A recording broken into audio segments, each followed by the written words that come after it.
Atis's ex-girlfriend had started to come out with some allegations against Atis. He creates a fake brand email to get access to her address so that he can send her this fake cease and desist that he typed up and printed himself. I sent Anna. He's sending out a bunch of defamation shit. So she knew the letter was being sent. We want to make it very clear that we did not know that this letter was being made. Mikaela, should we say like Atis did know about it because he didn't want the lies about him? Because it's so I just want to make it very clear that none of us sat there and wrote a letter and we're gonna harass a little girl. She lied and said we did not know about the letter. I was deceived to some extent, and I'm not saying I'm innocent. I'm sitting here and I'm behind the camera thinking, where's the fucking energy? If she is lying, say something. It was 5 adults going to confront a 14-year-old. Like, I realized that we did it to intimidate her, but come on, she's 14. But, okay, because we have to take accountability. I'm going to say we didn't talk. We were just there to support. Okay. Oh my God. Like, I've filmed this so many times, and like I guess when you talk about fucked shit, you just get a little bit too emotional, and like the microphone, the quality, it's just like the muffling. I know you guys don't want to fucking see this, so I just have to breathe before I like come and talk, because it can just be very overwhelming. Something drops. A bomb drops. And it's, Alice saying that while she was under the influence of alcohol, that Atis had done something to her while she was asleep. She was also underage. She was also very young, and Atis was over the age of consent. So ultimately, R word in 2 different ways. When I remember reading that thing, I remember I had sent her a message on Instagram, and I had said something about me believing her, because before this, I was in tea time. I was like, sticking up for myself. I was defending myself. I was defending Atis. I was defending Anna. People did not like me at all. People did not like Anna. They didn't like Atis. But I sent her that message saying I believed her. And I remember commenting something about how I believed her in tea time. Or I had posted something about me believing her in tea time. I can't remember. I can't find screenshots. This is like ancient stuff. Hey guys, it's Future Mikaela here. I did end up finding the post that I did make in tea time, and I want you guys to take the time to read this post. As you can see here, I'm very much, feeling bad for Alice. My mindset has completely shifted. I have found out new information. I have realized that the person that I'm dating is, ultimately an abuser. And in this post here, I was posting to kind of let Alice know and this group know that I was kind of becoming aware of this, while simultaneously allowing Atis to go and write certain parts about himself being an amazing boyfriend in this post. Anything I ever said about Atis in this post did not come from me.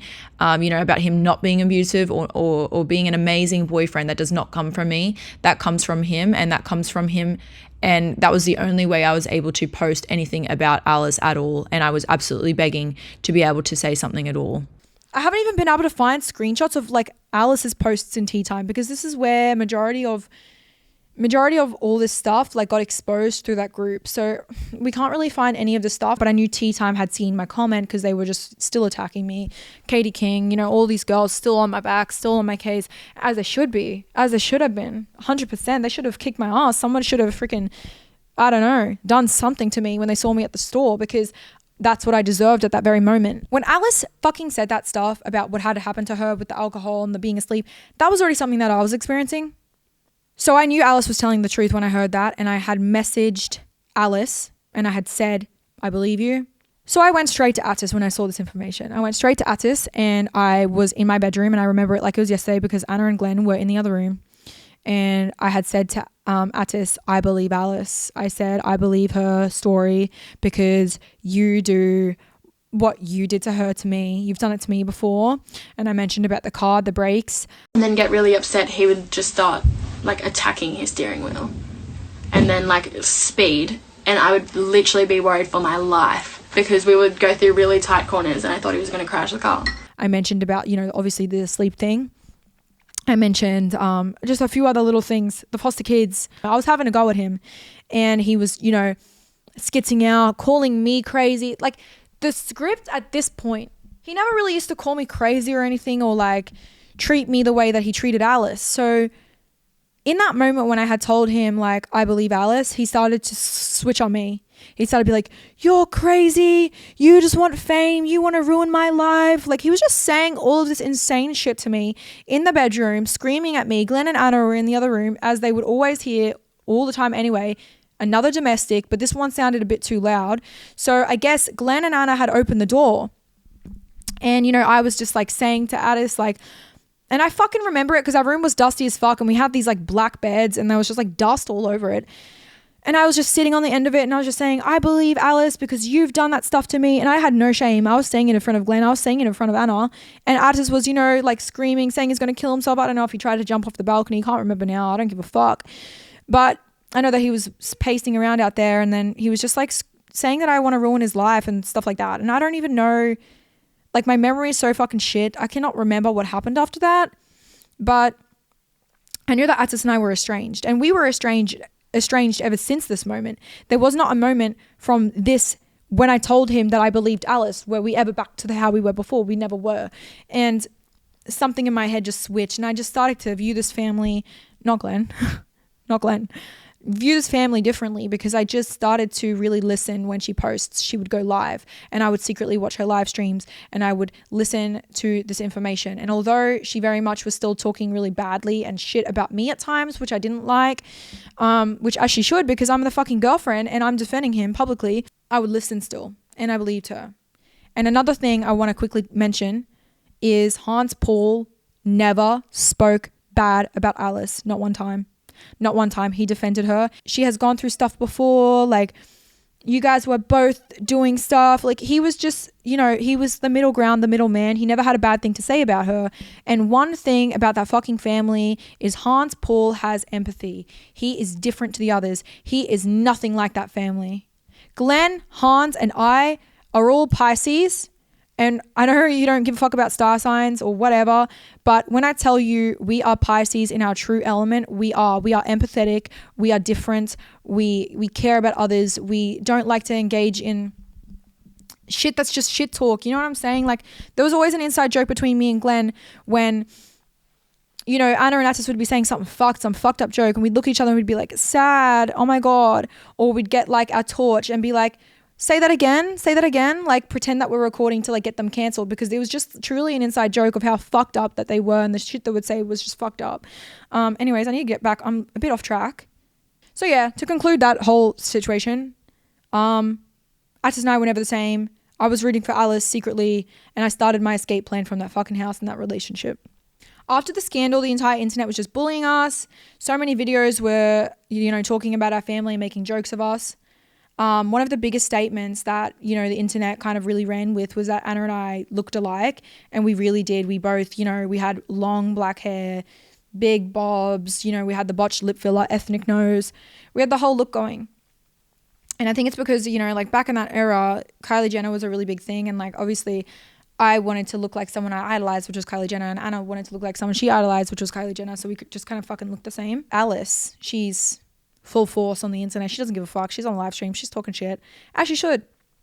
She's making fun of us looking alike, and I can see it. As you can see, like, here's a photo of us. We look the same. We both look pillow faced up.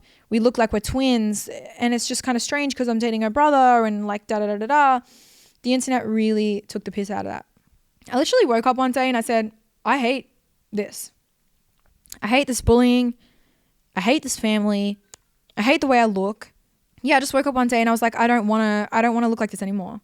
So I go and dye my hair light brown. I go and get my lip filler dissolved. I literally looked like this. I hope you know that my whole face was so botched with filler. When I tell you I had like 10 mils of filler in my jaw, chin, cheeks, lips, nose, Botox, eyebrows. I had filler in my whole face, probably like 10 milliliters of filler. It was so fucked. I would wake up every single day and my face looked so puffy and my body was rejecting it and I looked horrible. So everyone thinks, like, when you Google like Mikaela Testa before surgery and it's like these photos, this is when I had everything done. I looked foul. I looked horrible, whatever. I went to the doctor. I got them to dissolve my entire face. I got them to dissolve my nose filler. I booked a nose job, got my nose done. I got a BBL. I dissolved my lips. I got them redone very small. I got all my face dissolved. I was getting skin treatments. I was, getting Botox in my eyebrows to lift them up. I was, I had a different hair color. I was losing weight. Because of the stress, I was looking different. And I went from looking like this photo to this pretty fucking quick. What seemed like overnight, because I wasn't posting during this time. So everyone's just like, oh, what the fuck? Like, she looks so different, da da da da da. And even Alice was talking about how I look different, which is funny. Yeah, girl, I got surgery. I fixed myself up. I didn't want to look like that fucking sister anymore. I looked completely different. I looked way better. I looked more like my natural self, apart from the nose job and the BBL, right? But I mean, like, that filler, that fatty, like, cortisol looking face shit, that was gone. And when I tell you, the healing process for getting all that filler dissolved was absolutely so horrible. My whole face was bruised. As you can see, I had like the light brown hair, and then I would dye my hair black again, because one thing about Anna is she would copy me. And like, look, I'm not going to sit here and be like, oh, like Anna was copying me. She was copying me though. Like, I would like dissolve my lips. I'd post a TikTok about it. She'd go and dissolve hers the next week. And then people would comment on my video because they saw her video before mine, but they're not even caring to look at the dates. Like, oh, like, you're copying Anna. Like, I would dye my hair brown. Anna would dye her hair brown. Oh, you're copying Anna. Like, I would go blonde, and then Anna went blonde, and then I would go back to black, and then Anna would go back to black. I'm not trying to say that she was intentional, but it almost seems like it, like, for real. Like, it was like every single thing. It was tit for tat. It was like every time I tried to do something and change something to look different to her, she would have it done too. So it was just like I was never escaping from this rumor that I looked like her sister. Because as I said, in the TikTok world, I was already getting hate comments for apparently supposedly copying her anyway, just because we looked the same and we did the same type of content on TikTok. It was just so overwhelming.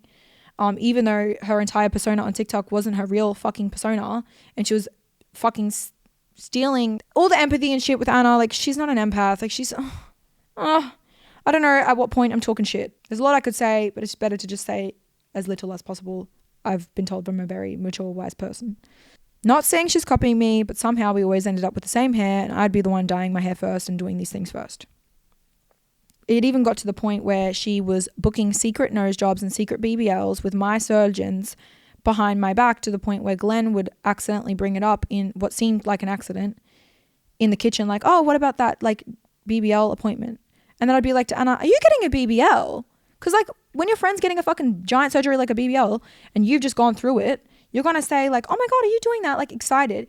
But she was, like, annoyed at Glenn that Glenn kind of said it. And she's like, yeah, like, I don't know. And I'm like, oh, you didn't mention it. It was just very strange. It was just weird. And the nose job situation too, that was almost identical story that I just said. There's always secret animosity, secret jealousy. It was always me and her fighting for her brother's attention. Like, this was the whole time. So I always just felt this underlying sensation of mean from her. Anna and Vildan, I don't want to call her mama. She's not my mama anymore. She never was, but anyway. But I just call her that because, as I said, Hans and Vildan, they're very ethnic names, like from Germany. And at the time when I was living at the house, when I couldn't speak German, they obviously spoke German in the house 24/7, and I couldn't pronounce their names. So I would just say, Mama and Papa. So Anna and Vildan would talk shit about me behind my back, sometimes even right in front of me in German. Already told you guys that.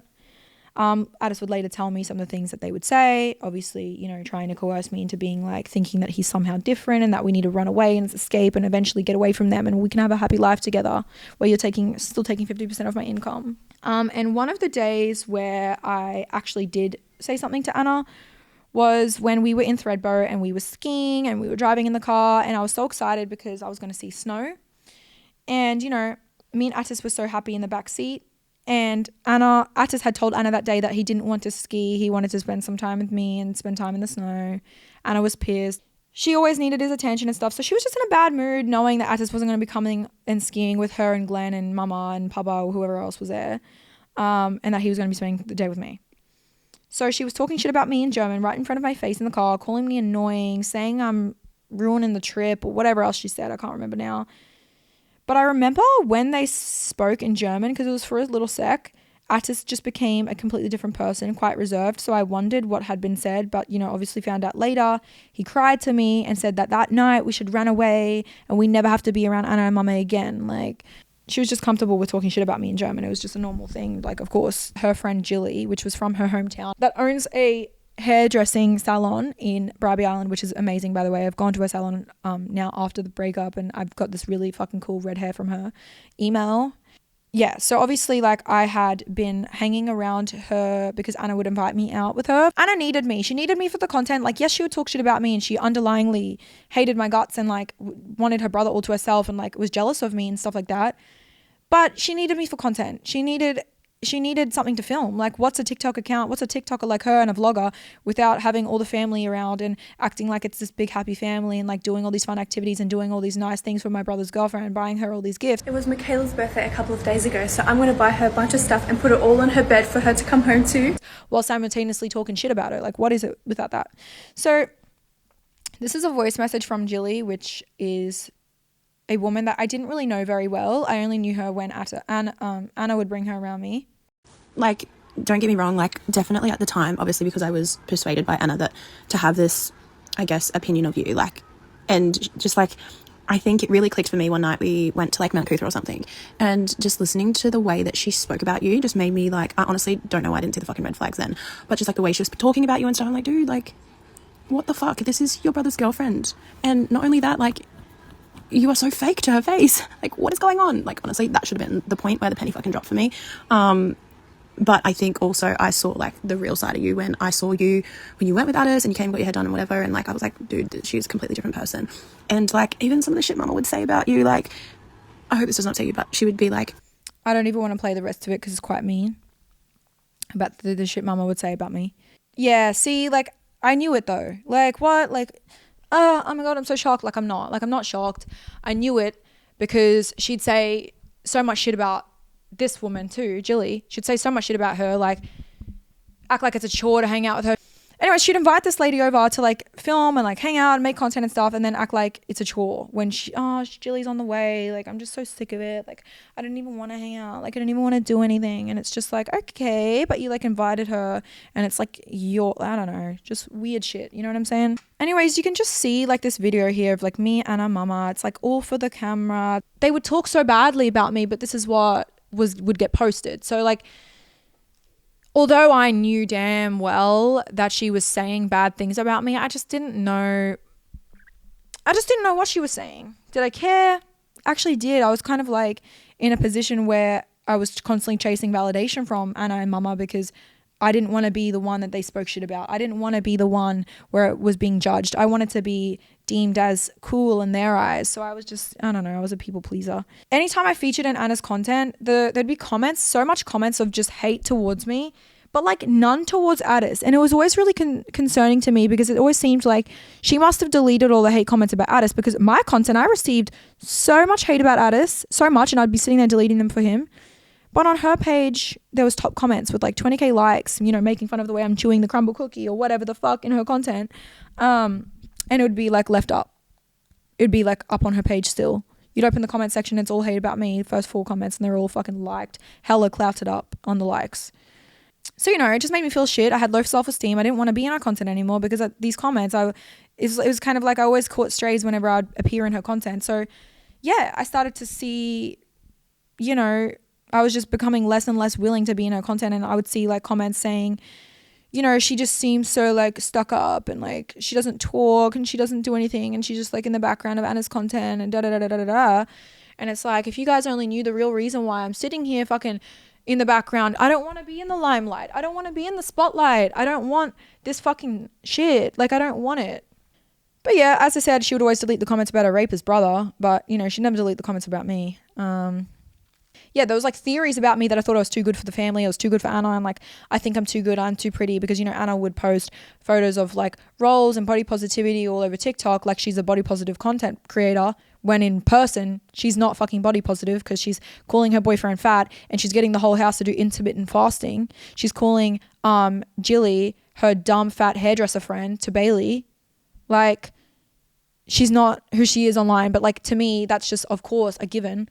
But as a viewer right now, you just don't even know. Like, you just don't know her. And as I said in my original video, you think you know Anna, but you don't know her. You've never met her. You don't know the real Anna like I know her. When I traveled with Anna and Atis and Glenn, I just noticed that Anna got a really big kick out of seeing me sad and seeing me have problems with Atis and seeing me upset. It was very, very weird to witness. It would be like, she would book the whole trip, of course, to go on. She'd book the whole entire trip.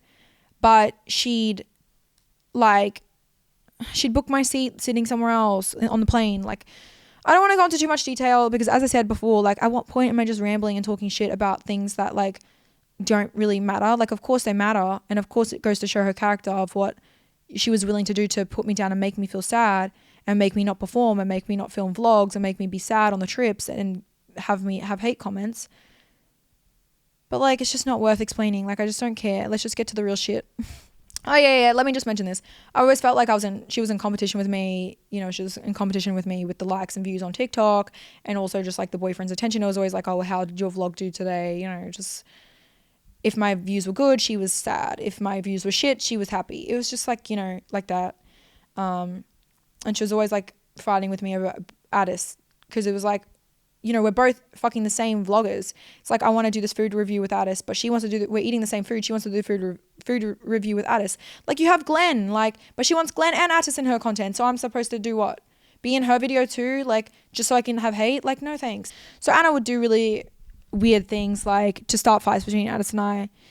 I remember she, like, went on Janette Guzman. So this was way back when now. This was like 2020. She went on Janette Guzman's Instagram.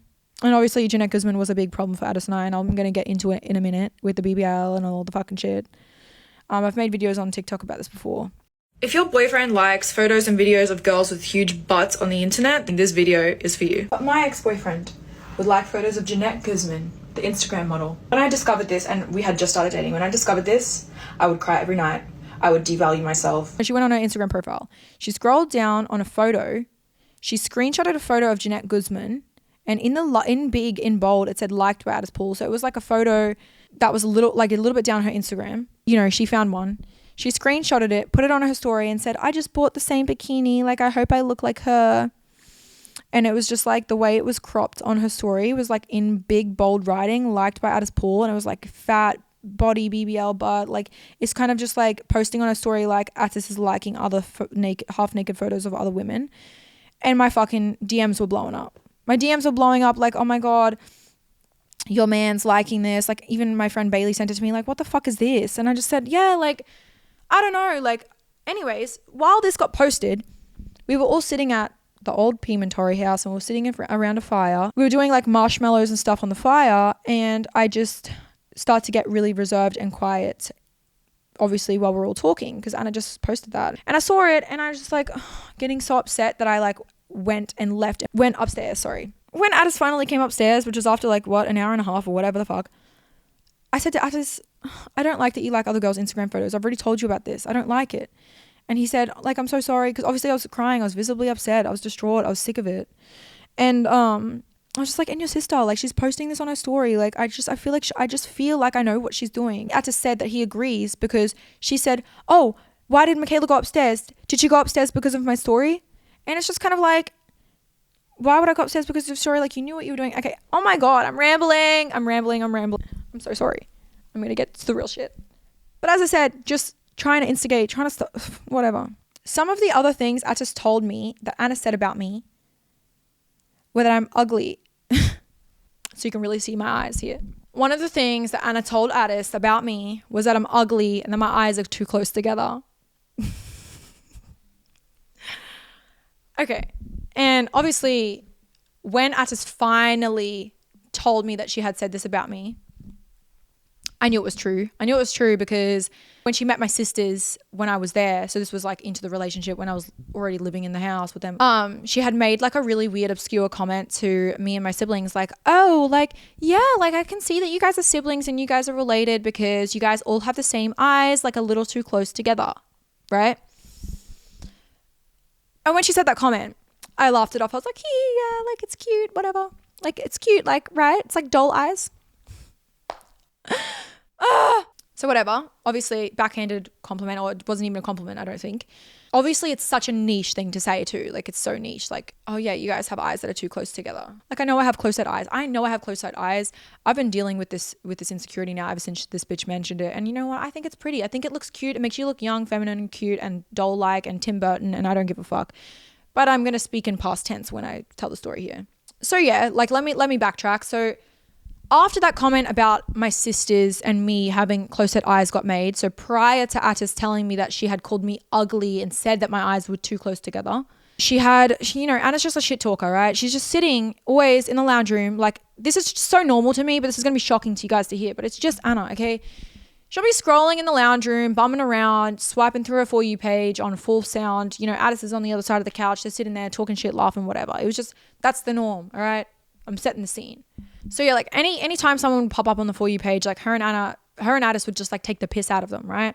Two of the main people that Anna and Atis would take the piss out of on social media were Sopha, okay, and this is going back to the blue corset days. So like after the blue corset thing happened, after she gained a following, and Jack Cooper.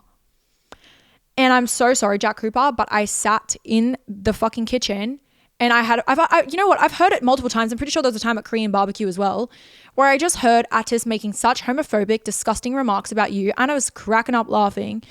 Like, of course, she's also saying shit as well. Just like being really rude, calling you like a weird super fan and all this fucked up shit. So when I saw you hanging out with Anna and Atis Pool at the Stacks event, I unfollowed you. And because I just didn't want to see it, because it just broke my heart to see like someone that loves him so much. Obviously, you love Anna and you don't try to hide that on social media, particularly a couple of years ago. To see these people like hanging out with you then just like really fucking pissed me off.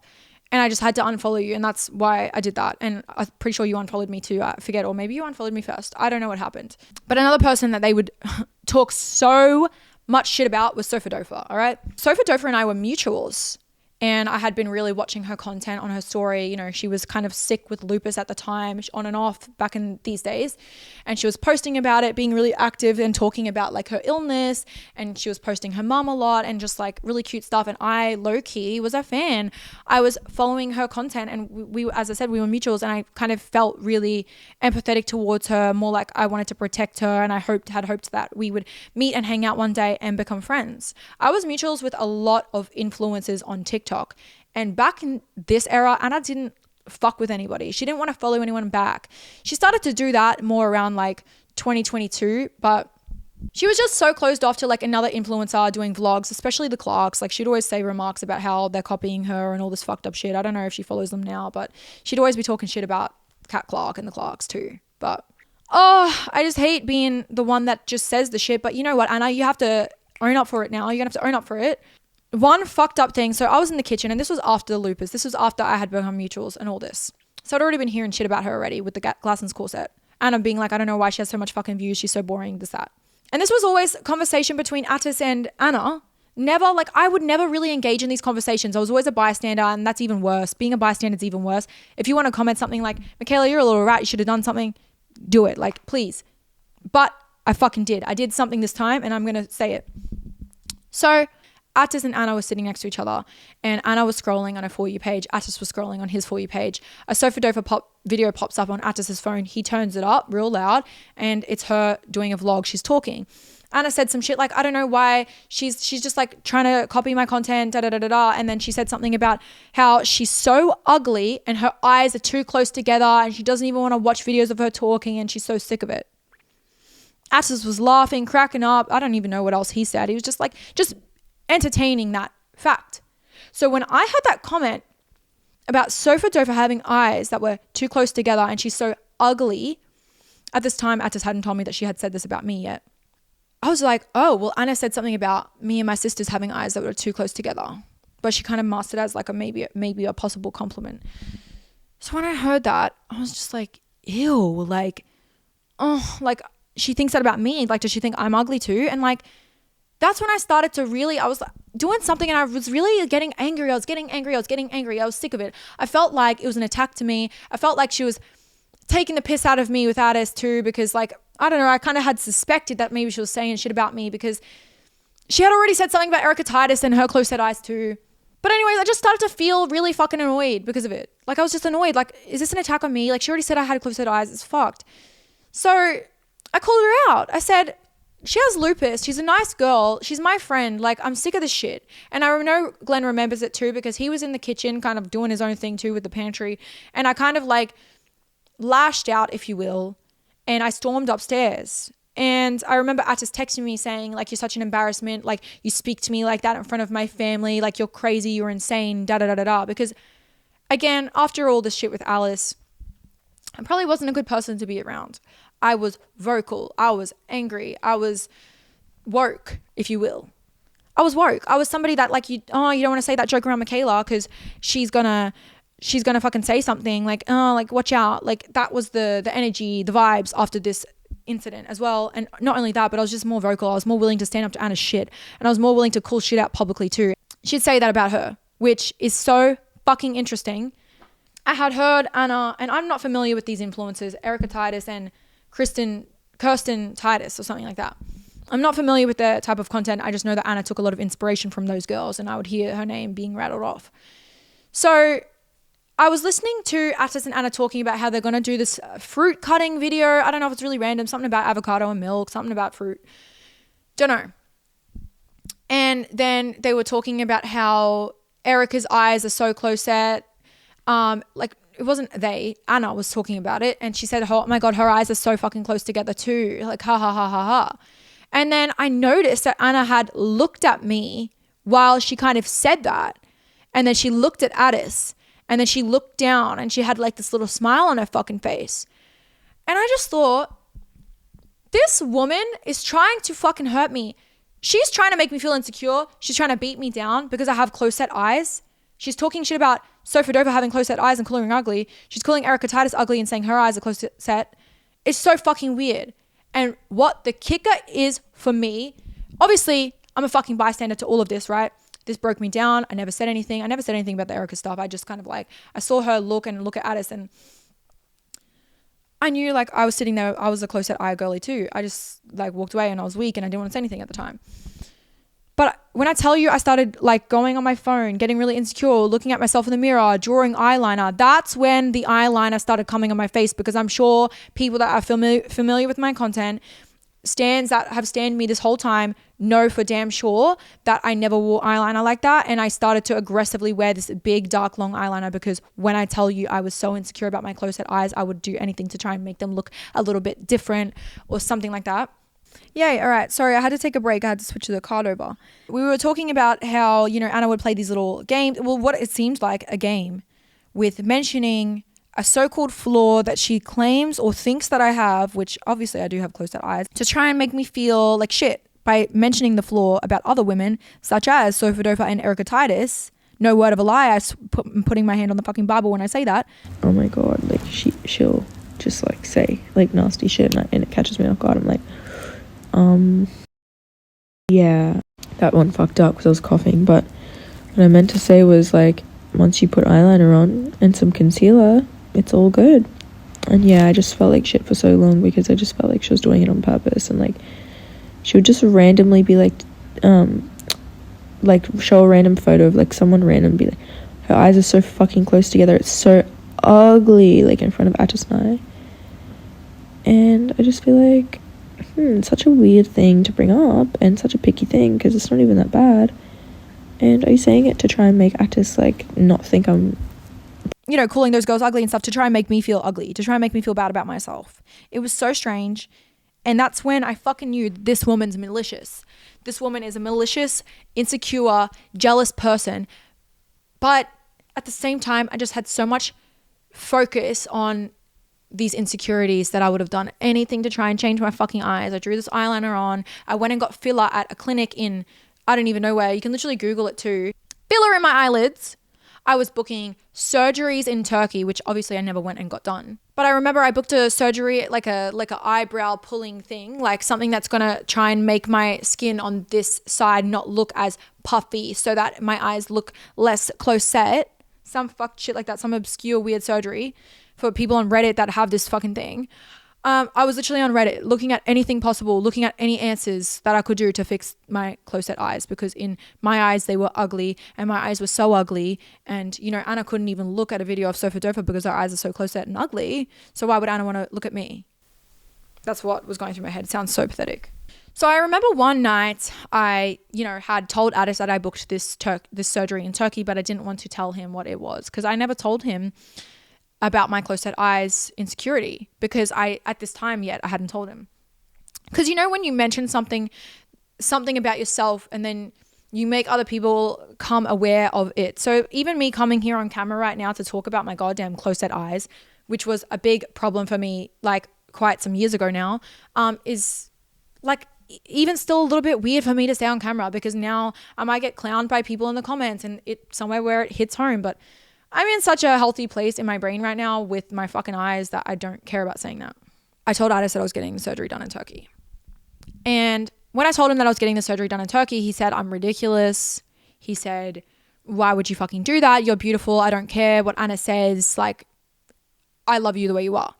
So when he said like, oh, like, I don't care what Anna says, like, obviously I kept pressing him and he's told me that Anna had said that about me. She had called me ugly and she had said that my eyes are close set, but he doesn't care. And his ex has close set eyes, which is Alice Patterson, and that he doesn't give a fuck about close set eyes or something like along those lines. I cannot remember now. He said something about my eyes being beautiful and that not to worry about it. Of course, I continued to worry about it. What pissed me off the fucking most. So I'm on a yacht in Ibiza, right?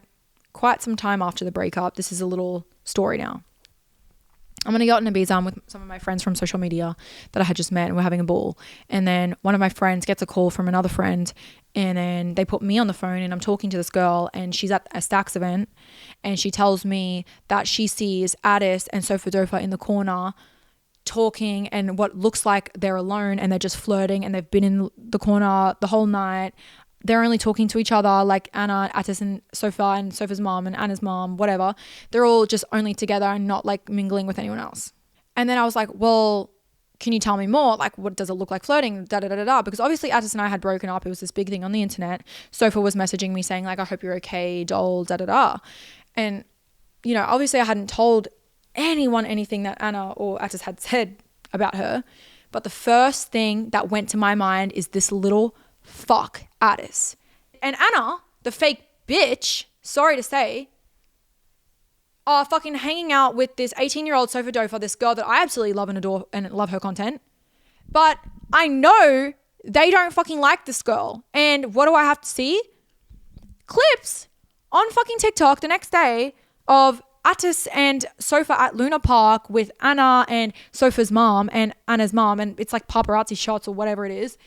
And I'm just like, oh my God. So like, not only are they like getting to know each other at this event, they're like talking to each other. People are telling me that it looks like flirting. I've got, photos of them just hanging out at Luna Park all alone, that whole group, all that happening at the same time as like, the internet instigating, making up rumors, da da da. Atis is following like 10 people on Instagram and he decides to follow Sopha that night and we had been broken up, whatever. I was just like, ew. I'm going to text him because there's just no way he thinks I'm going to let him get away with it. There's no way he thinks I'm going to not say anything, right? So what do? I text Atis and here's the receipts. 139 weeks ago, I sent this to Sopha, by the way. I said to Atis, stay the fuck away from my friends or I will seriously tell them everything that you've ever said. I'm not playing. This is the last warning. Stay the fuck away from Sopha before I tell her everything and anything everybody said, sorry. I had like 40 people from that event tell me everything I need to know because that phone was getting passed around to multiple people. Then I had the TikTok gossip pages coming to DM me. You're a weirdo and I will not let people I care about and are friends with allow a fake fucking family like you into her life.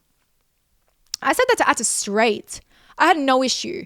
I wanted to I was so angry. I was like, ill, like after everything I had gone with Atis, by the end of the video, you'll know, with Anna, her fake shit, her horrible shit. I just knew like this family's so fucking fake. They're going to jump onto Sopha now. They're going to eat it up. Anna's going to gain from her. Like, who knows? Maybe she's going to be the next victim, right? Because, as I said, I felt like I was trafficked by this family. He doesn't reply for an entire day. As you can see here, it says yesterday at 8:51 p.m. So then I messaged Sopha and I said, hey babe, can you let me know what's going on? And she responds, what do you mean, Mick? I'm confused. Is this for the wrong person? Which, by the way, Bob, there's so much shit all over TikTok with the Luna Park. Like, you know what I'm coming for. But I love you. It doesn't matter. I said, babe, I've had a few girls message me and call me telling me all different things about things that they've seen and heard about you and Atis at the event. I know girls love drama and exaggerate, so I just wanted to message you directly and ask, babe. Because as I said, she had been messaging me and reaching out to me to make sure I'm okay with the Atis breakup stuff. She says, you know, me and Atis legit just have a convo. Pretty much sums up like me, Glenn, Atis' mum, and my manager were pretty much together all night because we're all pretty introverted, da-da-da-da-da-da. So when I saw that, I was just like, all right, well, I don't care because I know Atis' intentions. I know Sopha is a pure person. I know that she has no foul play involved, but I know Atis and I know Anna and I know Mama and I know they're fake fucking games. So I just said her straight out. And this was the point where I was going against the loyalty that I had always had for that family. So as I said, I defended this family thick and thin. I defended this family when they were dragging Alice, when they were doing all this fuck shit. I stayed and I was a bystander and all this. But I was kind of, you know, I had been broken up with Atis for a month and a half. But as I said, I was already mentally checked out from when I heard that thing about Alice. So it was like, it took me a while to get to the point of being able to speak and go against them. But it took time. And even now, this is the first time where I'm publicly coming out against them. Like before, it was just like, oh, Atis stole my crypto. Didn't tell you any other details, but now I'm just going all out. I don't give a fuck. Anyway, I said, babe, I've sat through conversations you weren't there for and I've had your back in those moments. I just want you to know that I know to look out for yourself. It was almost shocking to see you even hanging out with them because of the things I've heard. Just watch out, babe. Didn't tell her details, of course. I'm not going to tell her like what was said, but I did say, you know, girl, she asked me like, oh, what was it? I said, girl, it's a whole lot of nasty, nasty things and I've had your back this entire time. I messaged Atis in shock and he didn't respond. You need to protect your energy, babe. Be very wary because people are not who they portray themselves online. But I'm sure you know that. If you think you have a friend in any of the polls, I'm telling you that you don't because I have defended your name more than I can count on both hands in that house. Nasty, horrible things have been said and it even brought insecurities upon myself, which I have struggled with from just hearing these things. I followed you and supported you for so long, you're killing it, and it saddened me so much seeing that because I was extremely worried for you. Of course, these messages were in 2022, so my story has always fucking stayed the same. Anna Paul said those things about Sopha. Atis engaged in all of that and participated in all of that, particularly about Atis, Titus too. So it was really disgusting to, you know, see that. Sopha responds, you know, she says like, I'll be careful. So I assume like, you know what, she's a big girl, I'm going to let her do it. Whatever. Of course, you know, Atis starts calling her, FaceTiming her, trying to start a friendship, trying to start rumors on TikTok. Sophia, aka Sopha Delva, and Atis Paul on FaceTime.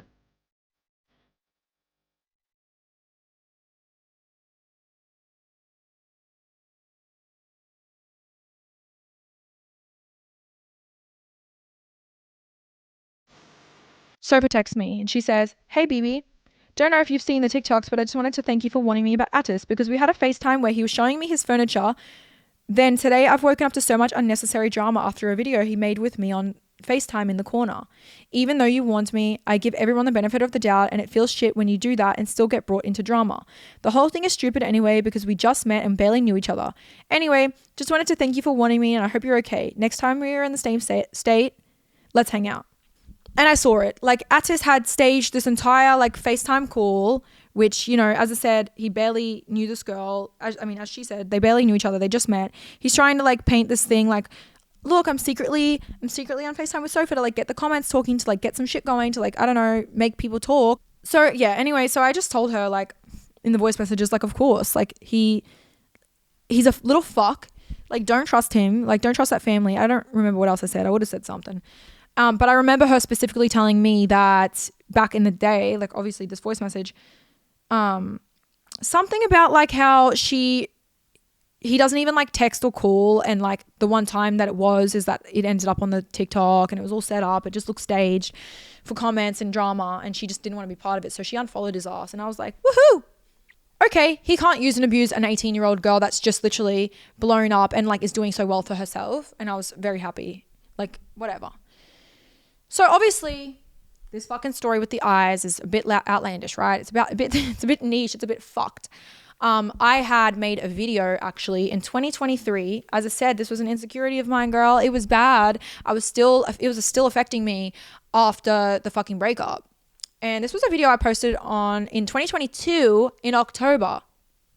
I want you guys to watch it. I was talking about Anna, but nobody knew.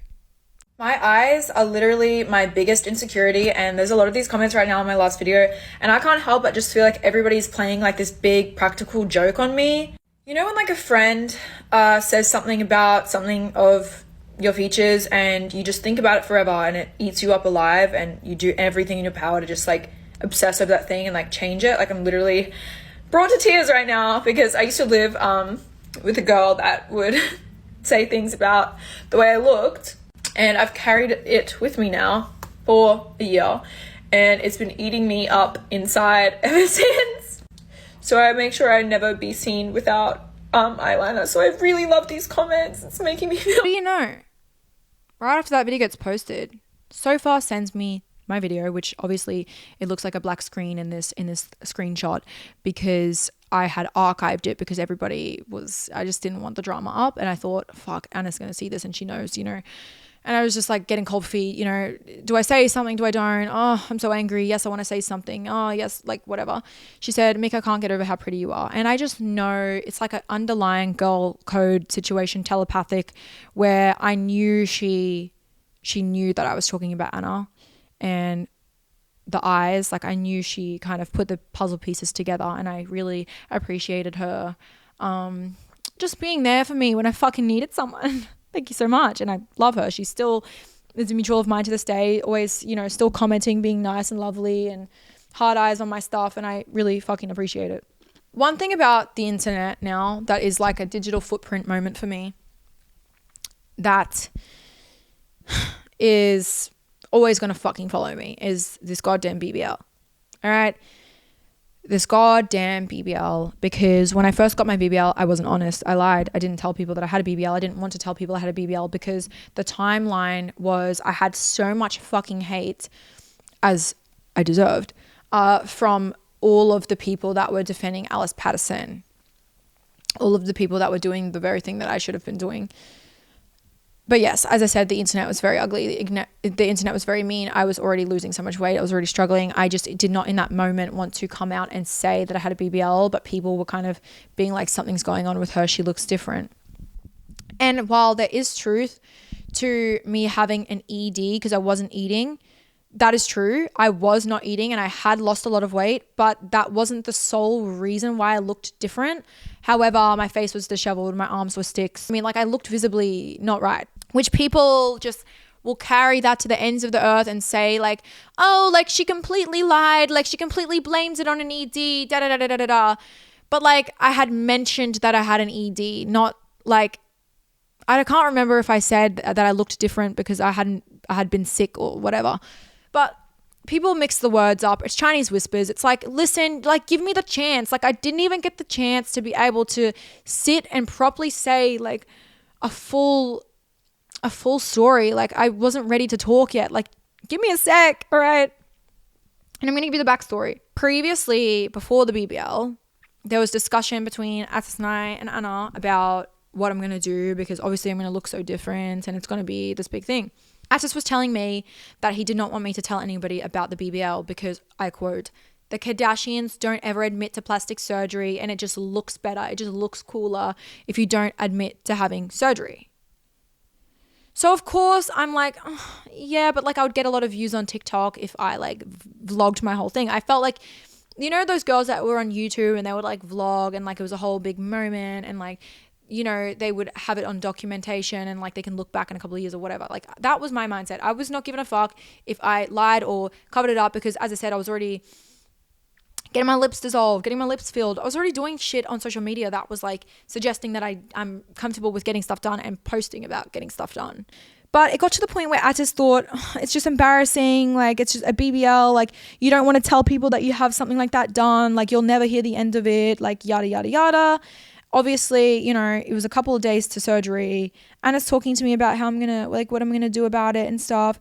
And I said, well, I'm not going to tell anyone because Atis said he's going to break up with me if I do, because that's the point we got to. And we already know Atis is abusive and, like, does these things. So, of course, I'm just like, yeah, well, I can't tell anyone, like whatever. And Anna told me then and there, she said, do not lie about your BBL, people are just going to find out. It just looks way cooler if you're honest. People will hate you. And I said, yeah, I know. But I'm going to try my best to cover it up. So I don't know what to say. Like, Atis said he's going to leave me if I tell people. So in my mind, I was thinking that I was going to be able to like convince him to like allow me to say it on the internet, like at some extent, which I was. So I need to talk about why I even got the BBL done. So the reason why I got a BBL is because of negging. So as I brought up earlier, Janette Guzman, which is this very beautiful Fashion Nova model, you know, she's posting up, big butt, big everything, looks so beautiful. Atis, that was Atis's favorite Instagram model. He would like all of her photos, repost them on his story. Like, this was before we were kind of dating and stuff like that, but he would still actively like and all of her stuff while us being together. So he would make very weird comments, like, and I'll explain what negging is actually first so you can understand. Negging is a type of emotional manipulation. When somebody gives backhanded compliments and comments and insults the other person and tries to disguise them as constructive criticism. What it does is it makes somebody feel vulnerable and question themselves. People that neg usually have really low self-esteem. They feel like they need to put somebody else down so that other person is constantly trying to seek their approval, and that makes them have some self-worth. Some examples include, wow, I'm surprised you're as funny as my ex. You're a lot smarter than I thought you would be. Your best friend is in great shape. You should take some advice from her. You're so pretty when you have makeup on. If you are ever involved with somebody who's doing this, it's time for you to run as fast as fucking possible. Nothing you do is going to change them. It's only going to add fuel to the fire. Negging is when somebody, you know, kind of like subtly will put you down, maybe disguise it as a joke, maybe to try and, you know, make you feel insecure about yourself. So then you start to question who you are and you start to think them of being higher when in reality they're just as bad, if not worse, than what you look. Anyways, we were in this dynamic of a relationship where he was the better one because he would kind of like put me down subtly, and then I thought, you know, he was better than me because of the amount of manipulation that was going on here. When in reality, I would post a video with this man and look at my comment section and everyone is saying like, oh, he must be rich. Oh, how's he done that then? With hundreds of thousands of likes on it. And I just like somehow don't see the truth. Anyways, he'd make comments about big butts. He would follow all these Fashion Nova models. He'd make me feel insecure about myself with little comments. And I got a BBL because of my insecurities. And he was so excited when I booked my BBL. So like, I never wanted to like turn around. Like, even though I was so scared of this light threatening surgery, I never wanted to turn around and be like, I'd not get it, even though I was fucking scared because he was so excited for the BBL. I got my surgery done. I didn't feel comfortable with sharing it right away online as you would when you first get a BBL. That's like 12 weeks of healing. So painful, one of the most painful things, especially lipo, just horrible. He was still saying that like it just looks more cool if you don't acknowledge plastic surgery.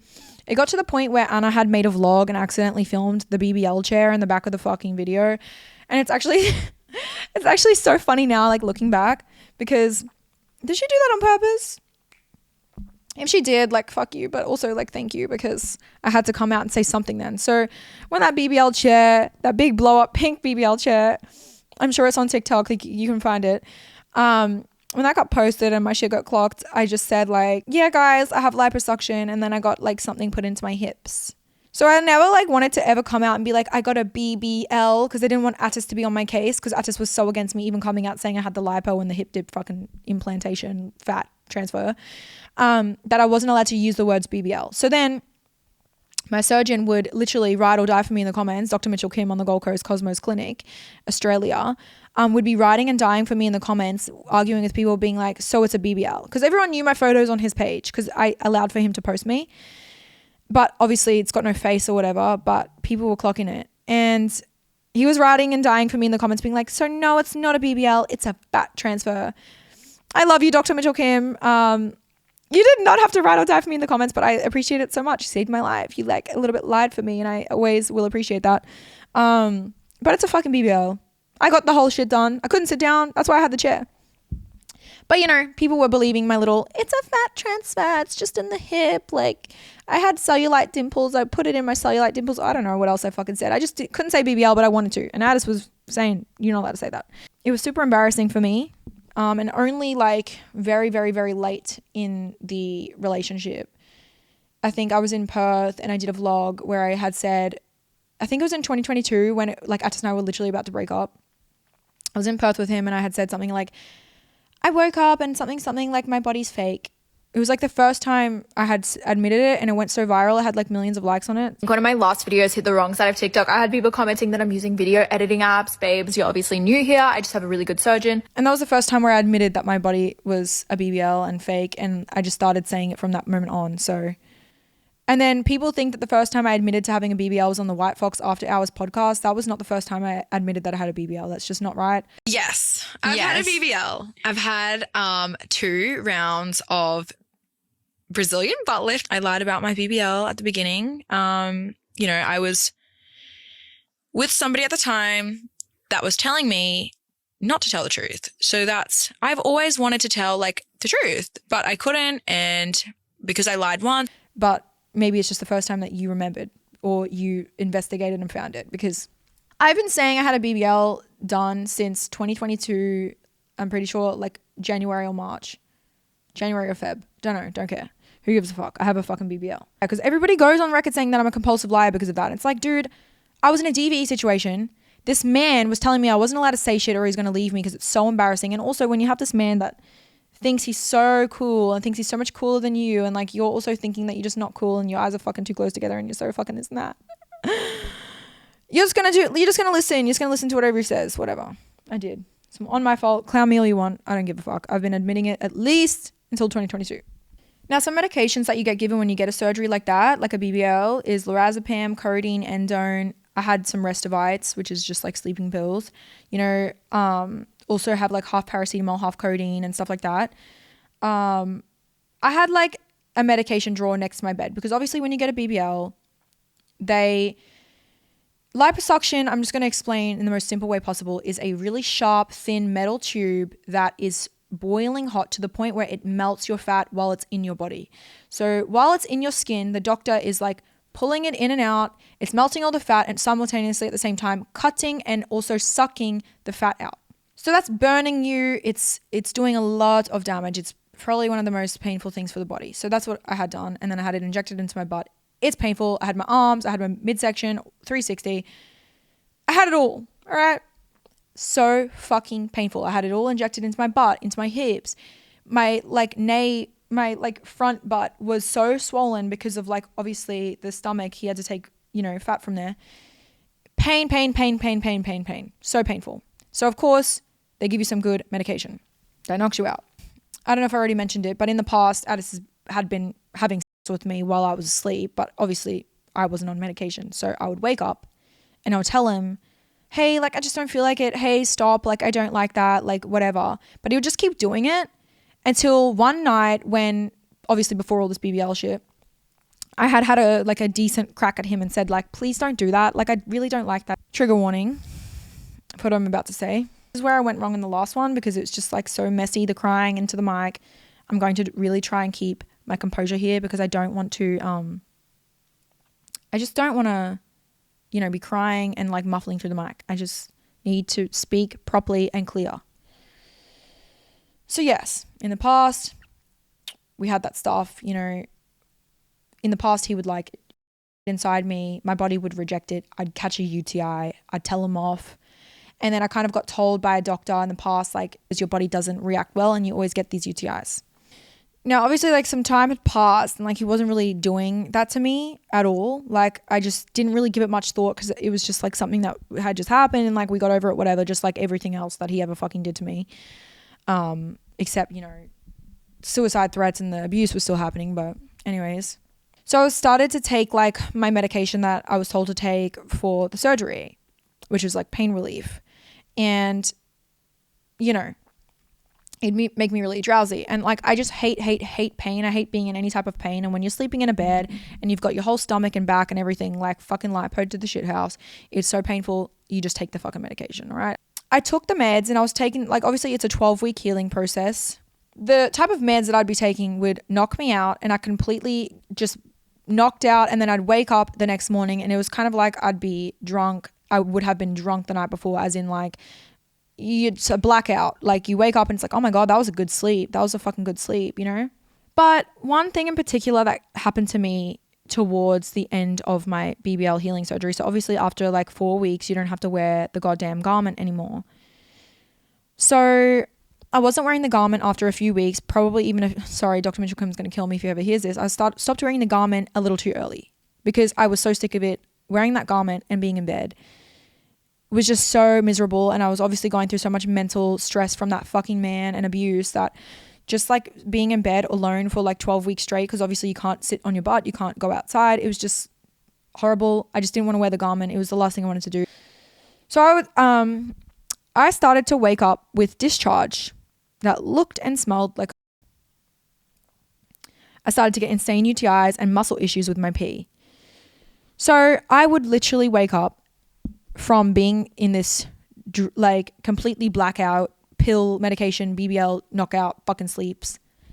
And I'd wake up, and the second I'd stand up and stand next to my bed, you know, to get up and go pee, whatever, there'd be shit dripping down my leg from inside my vagina.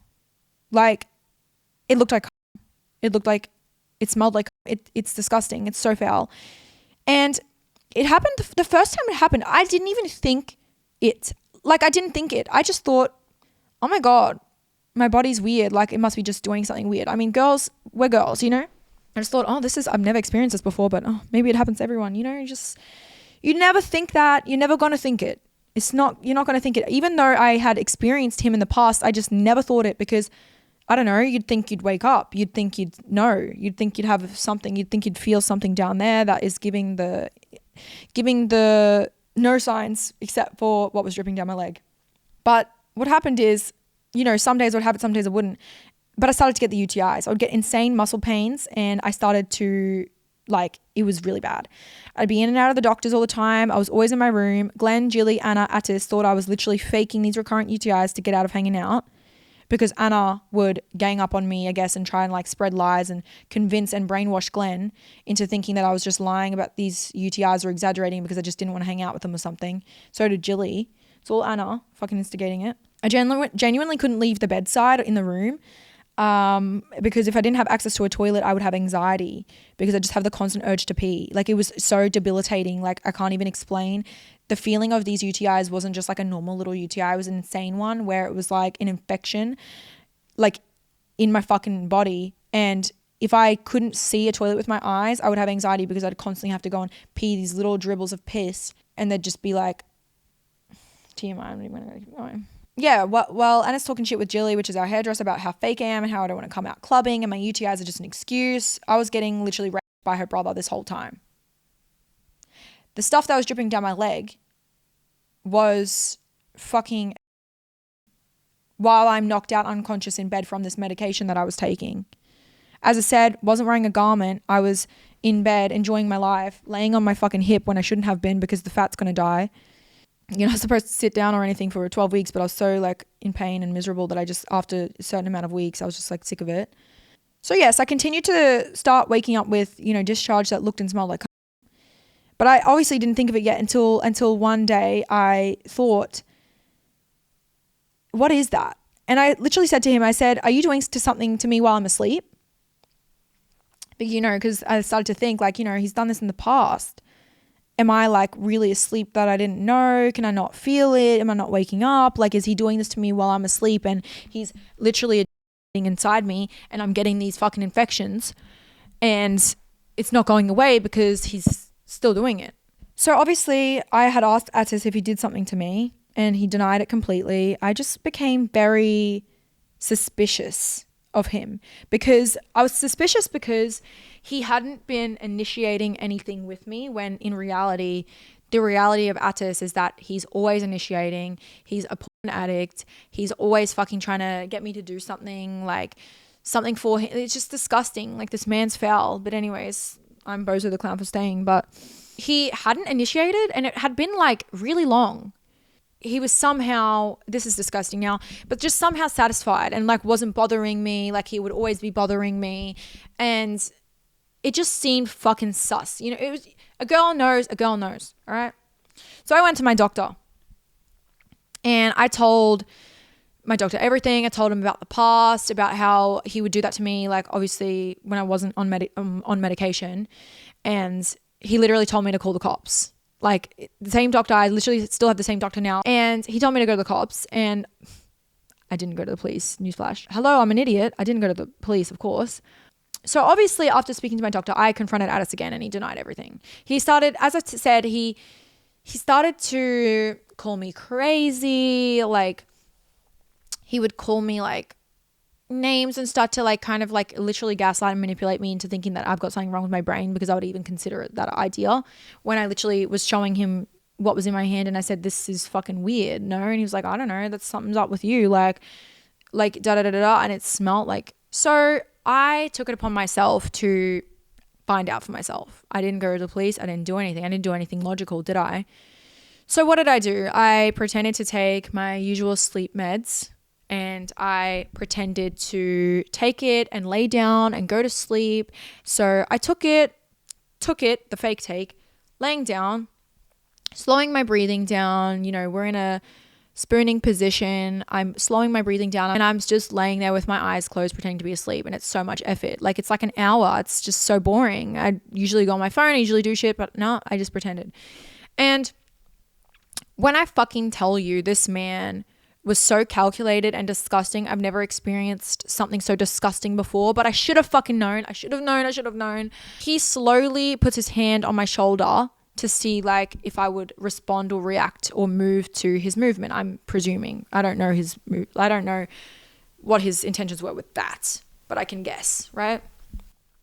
So then he puts his hand on my shoulder and he's just kind of like sitting up a little bit. Like, as I said, we were spooning before. He was sitting up a little bit and kind of staying stagnant for a bit. It was a bit too long. I just knew something was up and I got uncomfortable. I started to think in my head when he did that, like, oh, what the fuck, you know? So I was doing the slow breathing and then he like starts to take my pants off really slowly. Really fucking slow, really slow. And by this point, you guys, obviously, I knew what was about to happen. I knew it had already been happening. To me alone, that was confirmation to me. I knew exactly what had been happening to me. I wasn't fucking crazy. I was getting sick. I was bleeding into a toilet. I was having these insane fucking issues. I was bedridden because of this fucking man, and he was lying to my face and was fucking raping me. I need to let it get to the point where I can physically... This man would gaslight and manipulate me into thinking that Anna wasn't making fun of me in front of my face all the time, make me think I'm crazy. So I had to let it get a step far so I can literally fucking catch it in the act. You know what I'm saying? Like, who knows what he could be doing with the pants? That's the type of way he would gaslight me. So I let it get far. So he took my pants off fully, around the ankles, off the toes, so careful, so quiet, so everything. But of course, like when I take my sleeping pills, he must have been doing this. I didn't wake up. I had no idea, nothing. No, I have no memories, nothing, no recollection, zilch.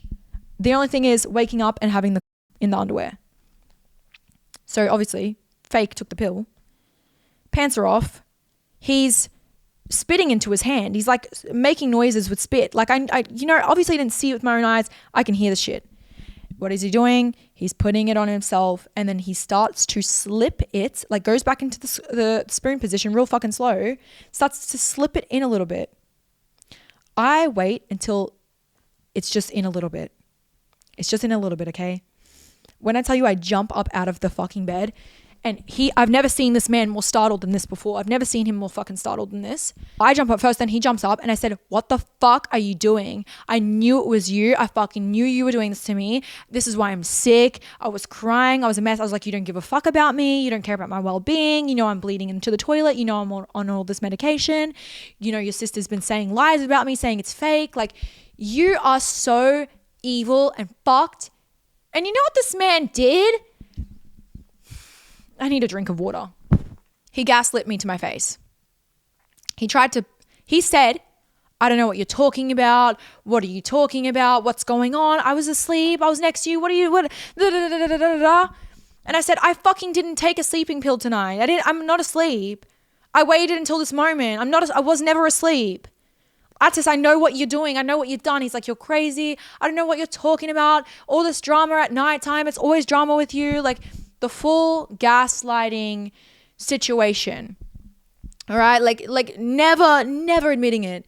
Acting like I'm crazy. And I guess over time when you have someone in your ear telling you you're so crazy, you start to believe it. But I didn't fucking believe it. I didn't fucking believe it a bit. I knew that he was fucking doing that to me. And I said, if you ever fucking do something like that to me again, I'm going to go to the fucking cops. And at this time, all the allegations, like, you know, they were still like they were still going, like the internet was still pissed. Like we were just like not addressing it, you know, like Anna's typical, oh, like we've done our video, like let's never address it again. I had already said that he had been known to do this to me in the past, like way back, even in 2019 and 2020 when I'd be asleep. He has some sort of weird porn addiction kink or something to do with that, because when I tell you his new girlfriend said the same story to me, almost identical story, no medication or anything involved. This man's sick. He has some sort of sleep fetish something, and he doesn't even like to tell the person he's doing it to. It's disgusting. It's sick, twisted. I don't know. He's a danger to society. And in Australia, our justice system is shit. You have to pay $50 to be able to view if a person is a sexual predator. You're not going to be able to know. So this woman willingly was with this man for a year, and she had no idea this man was a fucking sexual predator. Anyway, again, if you want to comment, you're a fucking idiot. Please.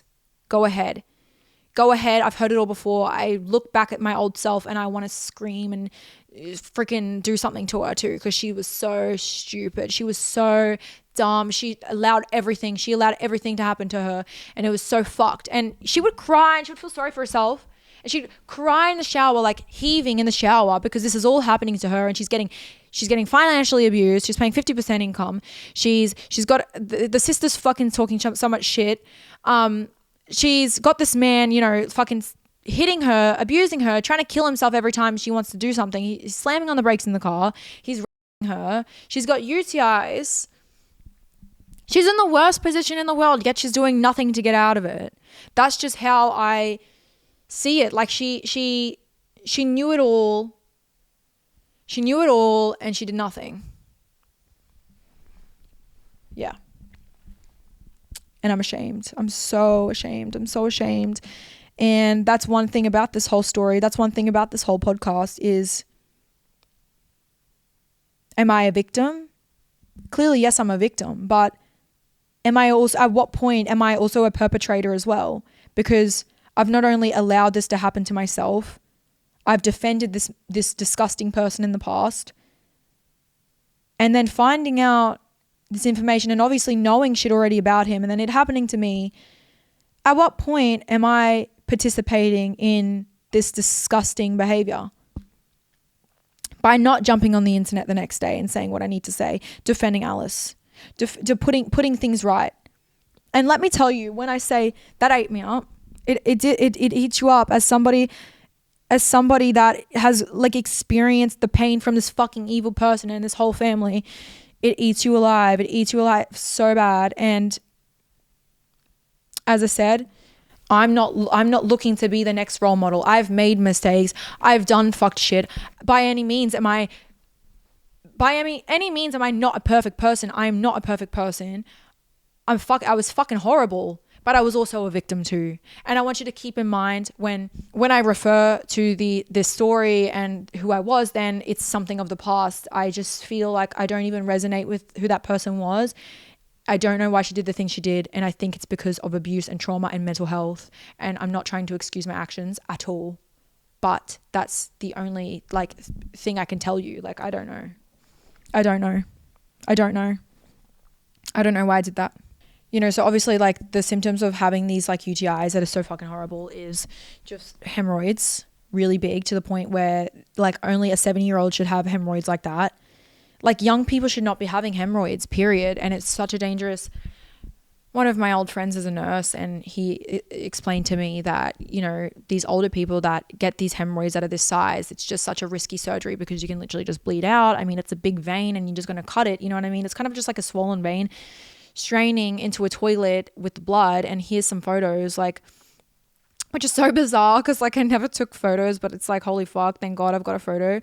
Just the pain. Girlies get it. UTIs are fucked. And this is just like blood from like me sitting on the towel, just like waiting around, like, you know, just super hard to deal with. Here is some messages from Glenn talking about how, you know, he remembers when I never left that dark room because he was so brainwashed into thinking that I didn't like him and anyone else, you know, because Anna's spreading these lies around being like, Mikaela's lying about the fucking UTIs and stuff. And then here's a message of Jilly saying like, Honestly, for years, I never believed you had severe constant UTIs, as they were just so often. Like, surely not.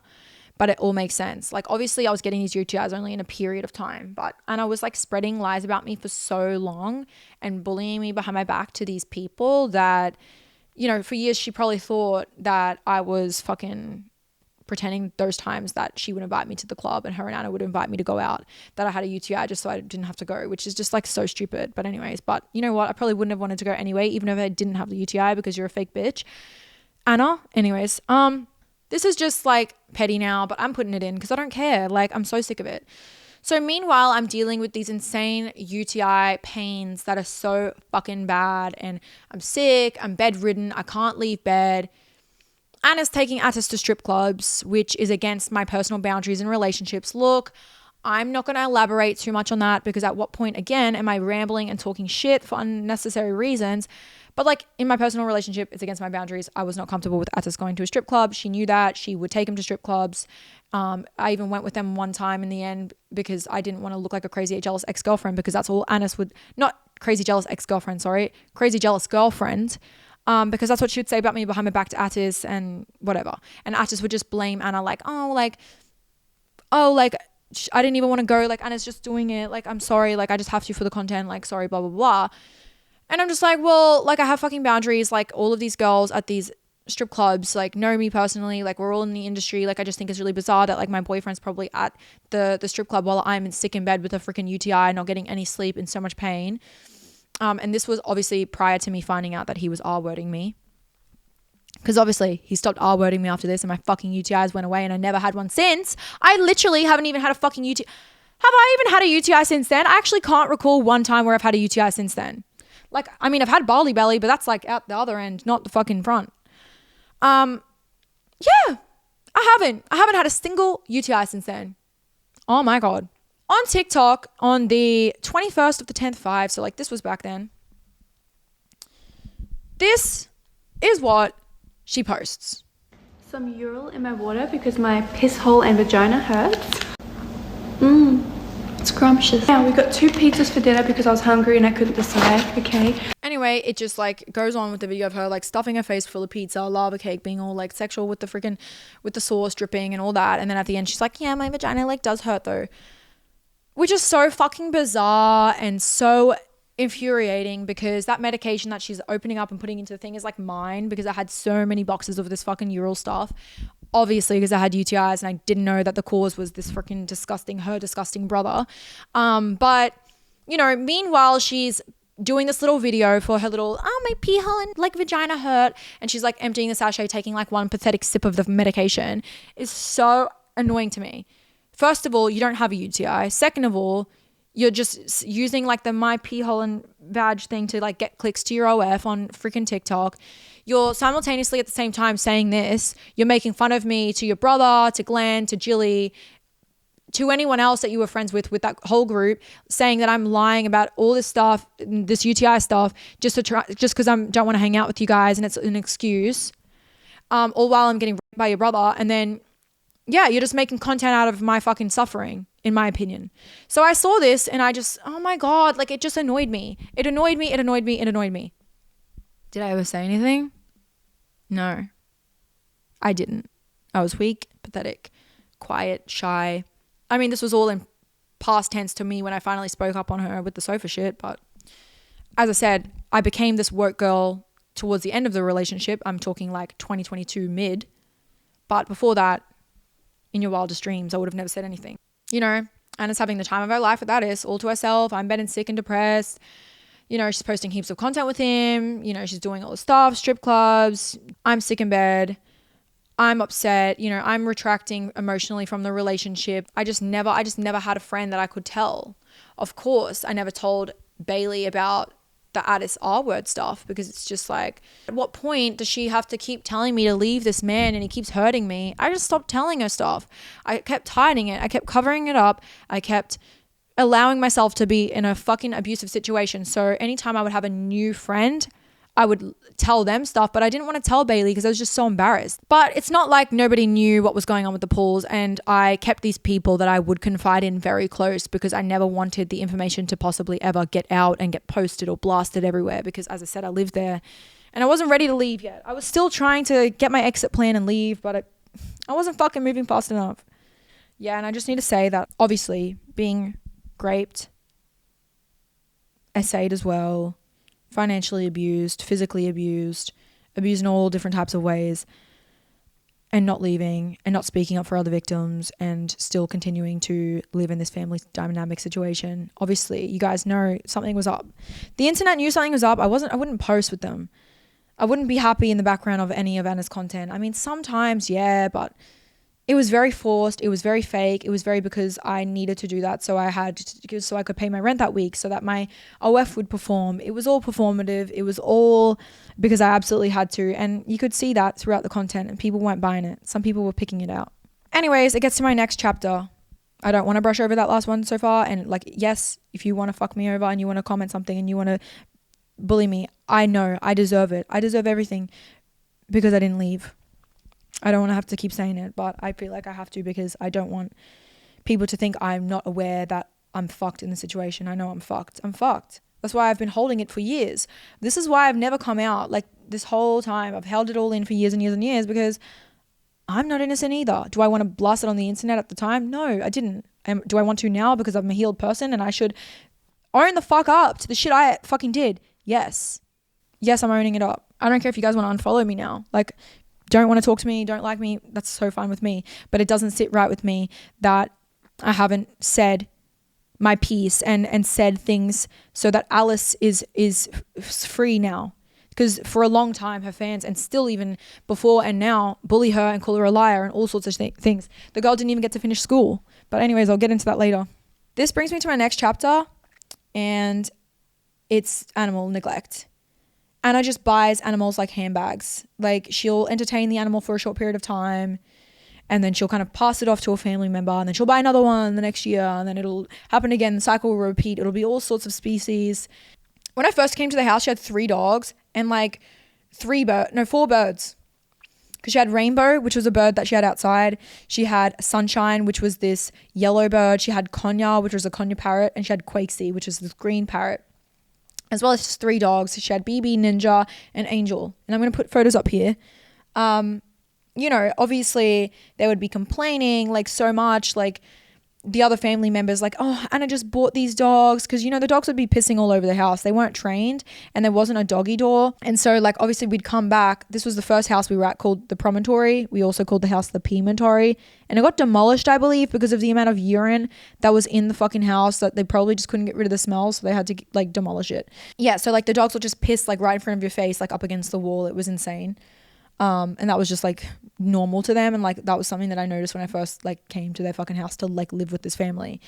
Yeah. Just like the sheer way that they would speak of these dogs is like, oh, such a chore. Like, oh, Anna just keeps buying these dogs and she does like nothing for them. And now mama has to do all the hard work. And like everyone has to clean the piss and like Anna does nothing. Like that was the energy, but she was very much bird mum vibes, bird mum energy. She had, 4 birds at the time, as I already said. During childhood, as you can see here, she got Baby, which is the Chihuahua, in like 2016. By the way, I love Baby so much. I lived with her for many years. Adorable little thing.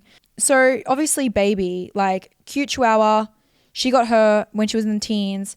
She's plastered as a little cute Chihuahua all over her Instagram, in the handbag. It's like a designer item. She's posting this dog like she absolutely loves it, right? She's posting Angel. But you don't really see many photos of Ninja because I only have Ninja as an adult, but she didn't get Ninja very long after she got Baby. And obviously Angel was more like when she was a young girl, like as in like maybe possibly 11 or 12 or something like that. So she was already an old love by the time like Anna was posting this in 2017, which I was there when Angel passed away and it was honestly really devastating. So yeah, she had Rainbow outside, which isn't pictured. I can't find a picture at all, but you're just gonna have to trust me. She had a bird that was in a cage outside that was a female that would lay eggs, and obviously the egg wouldn't get fertilized. So the bird would be very stressed, you know, plucking out its feathers just looked like a 6 sad old thing. It was a rainbow lorikeet. And I'm pretty sure it's illegal to actually keep those as they're a protected animal. But I don't give a fuck. I will go down with saying they had a rainbow lorikeet. I've probably got photos on my old phone, actually. I think I do. I'm slack. They had it in the cage and it was outside, and Papa would always say, oh, it has some sort of bird flu that if another bird is around it, it will die or something. So that was the reason why it was in the cage. I don't fucking know.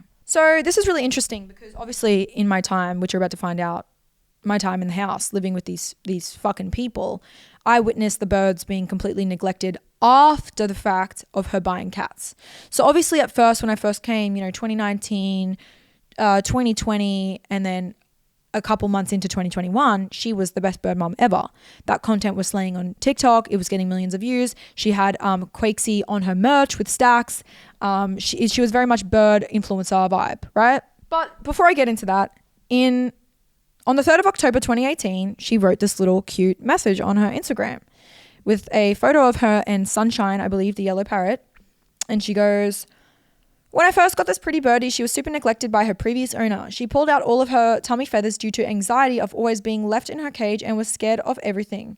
Her tummy feathers have now grown back and she trusts me 100%. She sleeps underneath my shirt and is in love with me because I saved her. If you're thinking of buying a bird, there are thousands of birds that are being neglected and need love, so rescue one instead of buying from a breeder or a pet shop. Remember, a parrot is a 20-year commitment." Okay. The second she got cats, so Nutsack was the first cat in, I'll get the dates up soon. Those birds that she had in the room were completely neglected.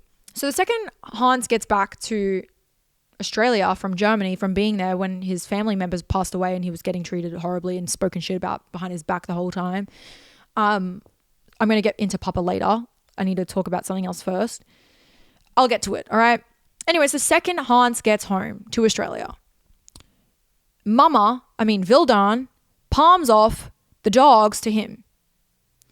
By the way, I need to mention, he was living in a van because he was no longer allowed to live in the house because Vildan was cheating on him. Simple as that. I witnessed it all. So anyways, I'll catch you up later. He was living in a van. Not only that, but he was forced to live in the fucking van with BB and Ninja. Ninja is a big dog.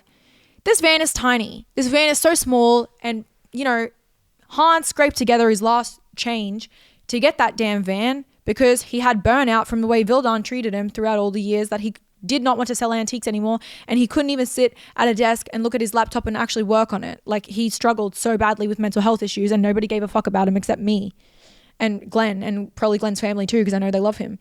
But there was no sympathy from Atis or Anna. Nobody truly cared about him. They fucking spoke, the way they spoke about their father was truly so disgusting. I was actually always actively defending him. It was actually tiring of how many times I had to defend this man to his own kids. But I don't want to ramble. I'll get to it. So yeah, Ninja's on medication. He's living in this tiny van. As you can see, this is his storage. And then this is how Ninja and BB fit in the car. And then Hans is expected to sleep in this car too. And it's one of those ones, the sun heats it up. It's just not the vibe. He didn't have money. He had to buy this van and put whatever he could put in it. BB, on the other hand, she was not trained at all. So the reason why they probably palmed BB and Ninja off to Papa, well, I know some of the reason why. They didn't like Ninja because apparently his panting annoyed them and his breath stank, and they just didn't want a dog in their new mansion house. But also because BB was not trained, and you can see in these photos here, she would shit in the house. She'd shit just straight on the carpet. She wasn't trained at all. Look at this. So this is when I got back from a vacation from Perth, and I literally landed off the plane and walked into the house to this. And this is how many turds are on the floor. You've got 1, 2, 3... It's like a trail into the room. You've got another one here just randomly on the floor. You've got another one on a pair of pants with some chewed up cat food, which she got into. You've got another turd on the floor over here. Another one in the corner of the room. I don't know how many, if anyone's doing a turd count, but that's a lot of fucking turds. How long was she locked in the house for? Not to mention the little piddles of piss around the carpet, which is all over the carpet, mind you, which at the time we have cats, and cats are very, very instinctual. You cannot remove dog piss from carpet. It's going to be under the floorboards. You're going to be able to spray it and clean it, but it'll never truly be gone. And a cat's smell is just so strong that, yeah, the cats would fucking every now and then piss and shit on top of the freaking dog shit and piss. It was just a never ending cycle of shit and piss, and the house was just fucked. So on the 5th of July, 2021, obviously, Anna has those 5 birds, whatever. The rainbow one, the rainbow lorikeet, passed away. She buys a hairless cat. And this is baby Nutsack here. So cute. Love Nutsack. right before she bought Nutsack, she bought these two birds here, and I'm going to put them up on the screen. This is Cake Face, and I don't remember this bird's name because, as I said, this bird barely like was a vibe. Like she barely, I don't even, go on her TikTok. She probably fucking has one video of them. It's actually very sad. So in this photo here, you can see that the cage is like in Glenn's second room and Glenn and Anna's second room. And these birds were kind of in there for the moment because she had just gotten them. She bought 2 new birds. She already had 3. So that's 5 because Rainbow's passed away. So that's 5 birds. And as she said in her own words, it's a 20-year-long commitment, right? The second Nutsack gets bought, those birds were getting neglected. Nobody was going in there. So Anna went from this bird mom girl to this now hairless cat content that's getting so much views on TikTok. It's getting millions and millions of views. Oh my God, look at the oil in my bed. Like, you guys remember this shit. You guys remember being like, thinking like, wait, if you think you haven't seen the birds in a long time because she didn't go in there. She would barely even go in the room. There was times where she wouldn't even probably go in there for months straight. Like, so she had 5 birds. She kept buying cats. They just kept growing. The collection of cats, like they had like 3 hairless cats at one point. So there was just too many cats in the house. They were wandering around. They were, you know, it's just not the energy to have like a bird, a vulnerable bird sitting up on the freaking outside the cage, you know, the door was shut in the room. So the birds were locked in a room. I've made a video of that guy that did the smoke alarms that went in there and it was bizarre and whatever. It's just like weird. Like, why do you have 5 birds? You have 1 cat. Now you've bought another one. Now you have another hairless cat. So now you've got 3 hairless cats because you keep buying more. Atis buys you this puppy, which is this like poodle looking puppy. You have a horse as well. You buy a horse as well. So at all the same time, you've got 5 birds. You've got 3 cats. Another dog when BB and Ninja are sleeping in the fucking van with Papa because you don't want them anymore when you bought those dogs. She just keeps buying animals because it's relevant content. And of course, it's all over her Instagram. It's all over her TikTok. It's getting millions of views. And she's probably just filtering all the comments of people being like, why are you buying so many animals? And why, after a couple of years, do they just go completely missing? But in reality, they're in the house. They're just sitting in a cage, you know, like the birds, or they're in Papa's van. It's actually fucked. It's not like she's giving these animals away. She's not giving them away. They're just palmed off to Papa in the van or literally locked in a room. After she buys a horse, she buys another black hairless cat. While Glenn pops up with having the poodle now, which Atis bought Anna.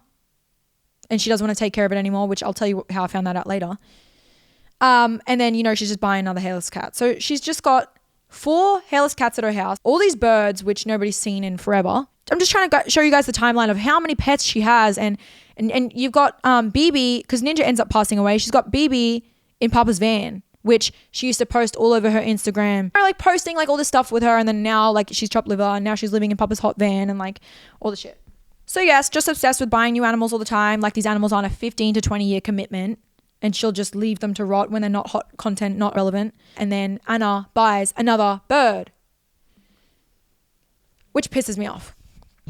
Okay, we're gonna go check out a snake because we actually have a snake in our house. And it's wet. Wasn't he like this? Yeah, he was tiny. And now he's shit. Nice. There he is. And you can get him out. Oh, listen, the way... Put the camera back on me. What the fuck? Is anyone else just like really fucking concerned? Because I am. I lived in the house and I witnessed things that you guys haven't. Sorry, I get really angry because it's just annoying because she bought the new, like the reason why I'm saying this, because it's all good and well. Anna, people make mistakes, okay? People buy animals and then they realize it's a big thing to handle. But like you have a track record of doing this over way too long, honey. And you should have learnt your lesson so many times when you palm all these animals off to everyone around you and neglect them.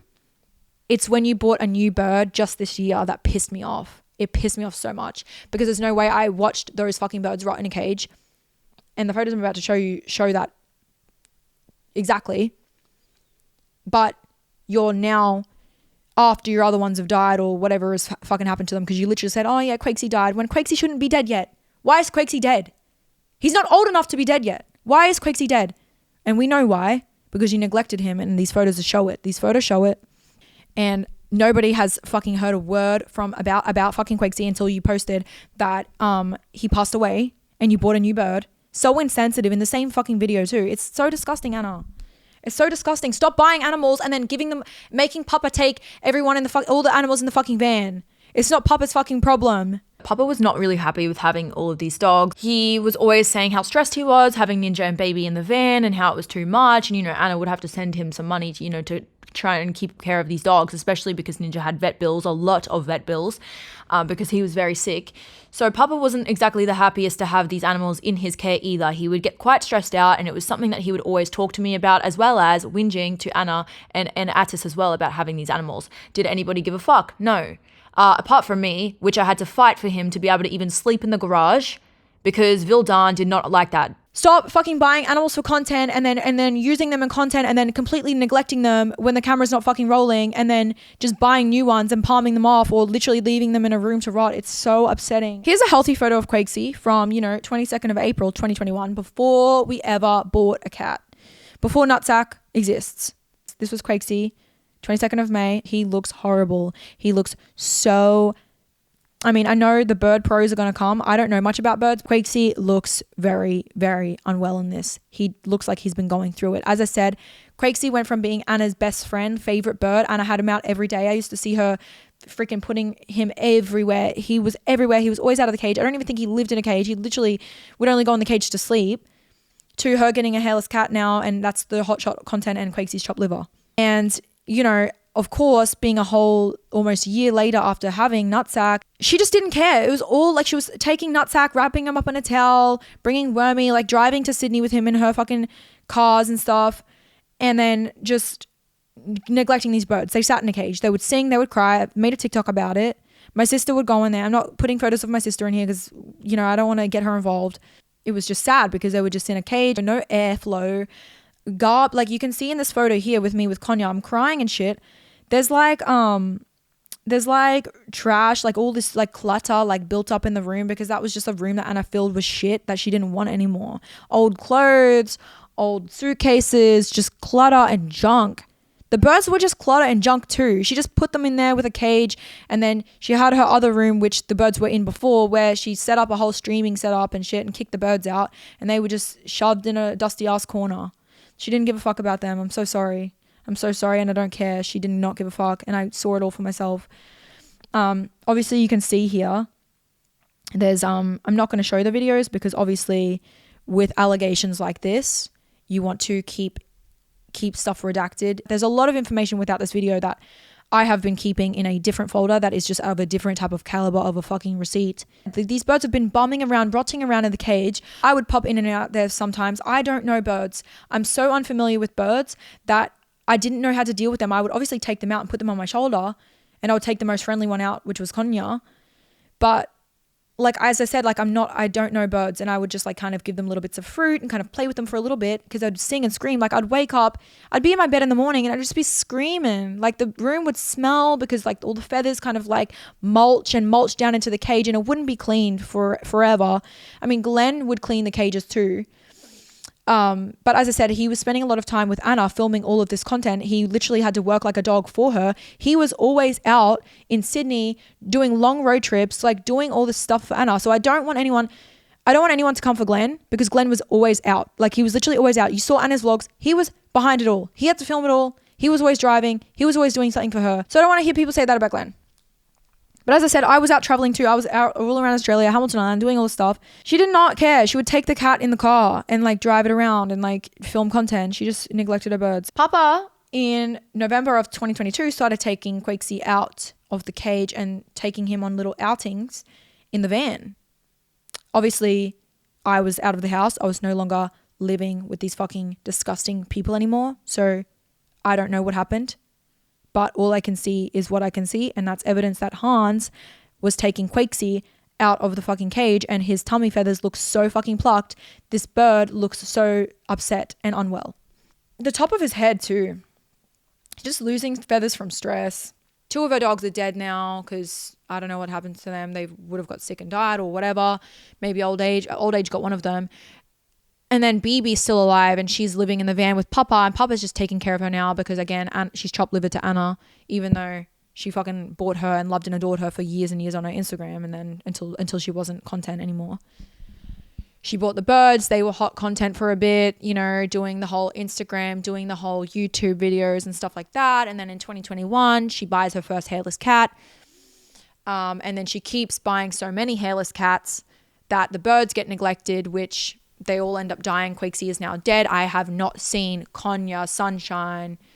I don't remember the other names of the other birds. I'm so sorry. I don't know what happened. Maybe she gave them away. Atis is buying her a poodle that she doesn't want, palms off to Glenn. Like, it's just like, and then she has all these cats. And then she has a horse.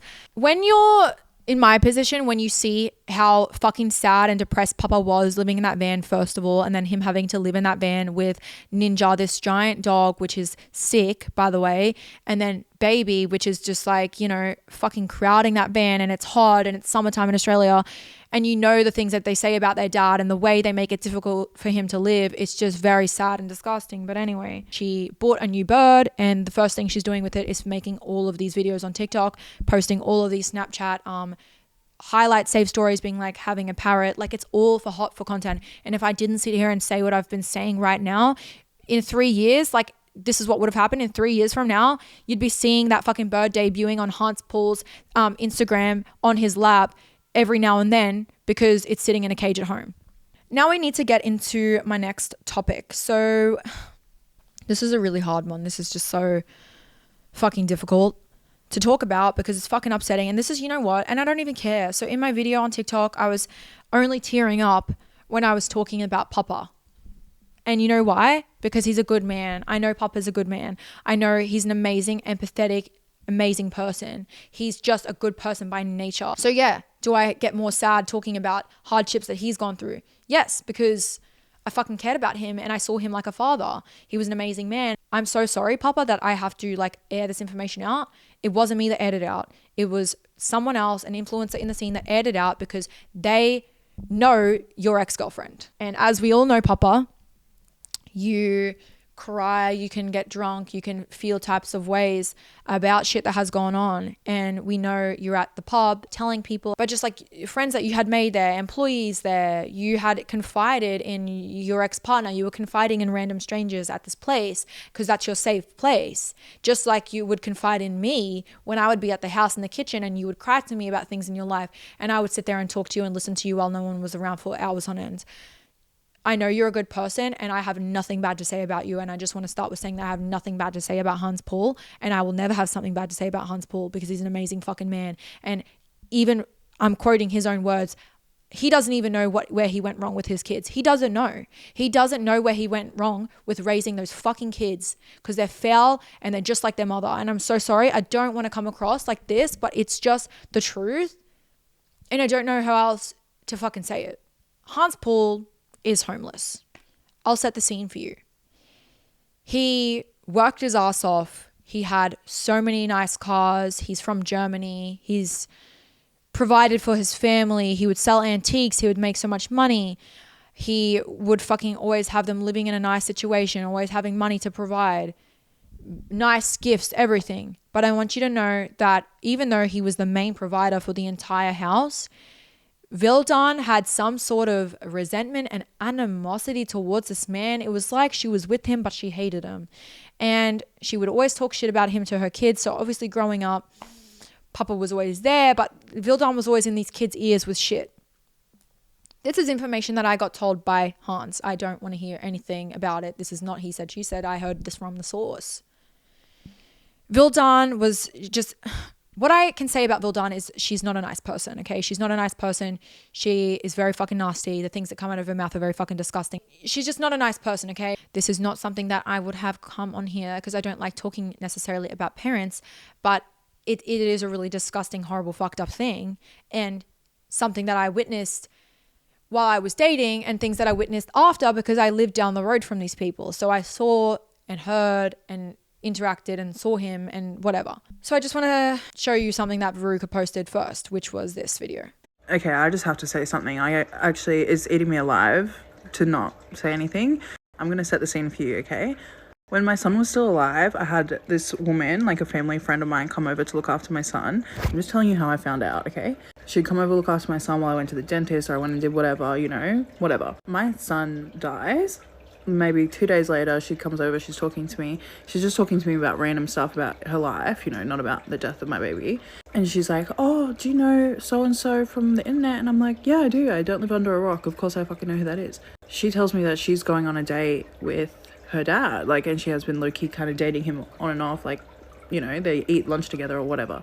This woman is literally just a sweet little old lady, okay? So she's not making shit up. And then later on, I went on my own little investigation and it is true. Anyway, she's telling me that, like, he smells bad and he lives in his van and he can't really shower.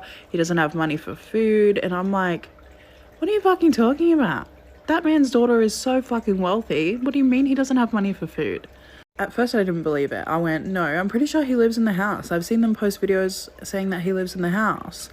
That is actually not true, and we'll go back to that in a second. So now I'm like side-eyeing everything from this moment. I'm like, what the fuck? This is really weird. The day my son's funeral rolls around, maybe 2 weeks later, obviously my son's babysitter is there and a couple of my friends are there also. So we start talking about this. One of my friends go, no, it is true, and I'll tell you why. Try to keep up, okay? One of my friends used to be friends with a former associate of the influencer in question. Does that make sense? So she tells me a story of when my friend and former associate of this influencer went to go get some food and they saw this person's dad in the parking lot. So my friend's like, what is this guy doing in the parking lot and what is he doing picking up somebody else's food doing DoorDash? So former associate who's with my friend says, yeah, no, he's literally homeless. Like, the way that his children treat him is disgusting. And that he did used to live in the house because former associate said, this is fucking disgusting. And this man is living in this house. And now former associate does not live in the house. So now the dad don't live there either. And the whole reason the dad doesn't live in the house is because the mum cheated on him. And the mum's really weird and would say stuff like, are you going to buy me this? Or do you love Papa more than me? And then the children will say to the dad, like, oh, if you wanted to live in the house, you should have bought Bitcoin when we were kids. I continue to see my son's babysitter on a weekly basis. We hang out, we get some food, whatever. Everyone around where we go to get food also knows about this situation with this person's dad. Like, he can't really afford to eat. My son's babysitter is like giving him some of her pizza when he's there.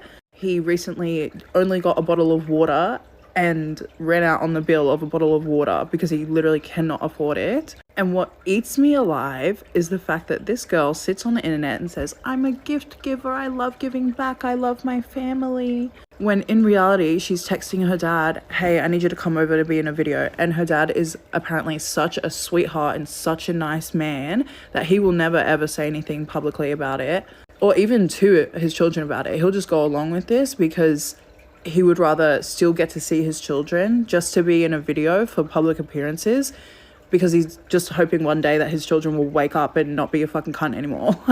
Like this man is doing DoorDash so that he can afford a gym membership so he can afford to shower, or he showers at the beach. And his daughter is so rich, and the worst part is that she sits on the internet and pretends to be so caring when this man is basically starving and filthy, because she refuses to do anything about it. Oh my fucking god, it's actually eating me alive. I can't even. Sorry, I just feel like I need to add, it's all just manipulation as well, because she's made videos saying, I hate when people call me a liar because I don't lie. My mum always taught me not to lie. You're lying about your fucking relationship with your dad, and he's homeless and starving and driving around your area waiting for a text to hang out with you. Oh my god. If my children grew up to do this to me because I didn't make them rich, it would hurt my feelings so bad. I would be so sad every single day. On top of them using him to have like a family front, to be able to manipulate their audience into thinking they're like a nice, lovely little family so that they can get more fucking money out of their audience. And there's more rumors about like the businesses and the breakups and all of that, but I don't really even want to get into it because I know the dad thing to be true. And if I come out with the rest of it, oh my fucking god, I'm going to be like involved in this scandal because I'm the person to say something, but somebody has to fucking say something because this is ridiculous, and the manipulation of their audience and what they're doing to their dad is just fucked up. So that was Veruka. Veruka and I, at this point when this video debuted on social media, we're not friends. I had never met her, And I didn't really know her that well, apart from that we had been mutuals in the past. But we had unfollowed each other because I lied about my BBL, and she was like, girl, what the fuck? When I saw this video, I freaked out. I freaked out because I was the person that had told my friend Lauren the tea. So obviously Veruka knows her babysitter was dating Hans, and like obviously Veruka had spoken to people at the place where Hans would go for a drink. Obviously I had Life360, the app, up until February 5th, 2024, and I have the receipt right here. Yeah, obviously I had Hans Life360. So I knew he was sleeping in his van. I knew that, you know, everything Veruka said in her video, not one word of a lie did she say. Not one word of a lie. And it always fucking bothered me about the fact that, you know, people were saying that I was the one that told Veruka the stuff, and people were saying that Veruka's lying and it's all lies. I just want to show you right here. This is how Papa lives. This is his van. This is the back of the van. And this is a little bit pimped up too. You know, this is when he's got a little bit of shit going on in it. A caption that he posted: morning view through the sliding door. And then the showers came again. The good thing is I don't have to find shade for the dogs.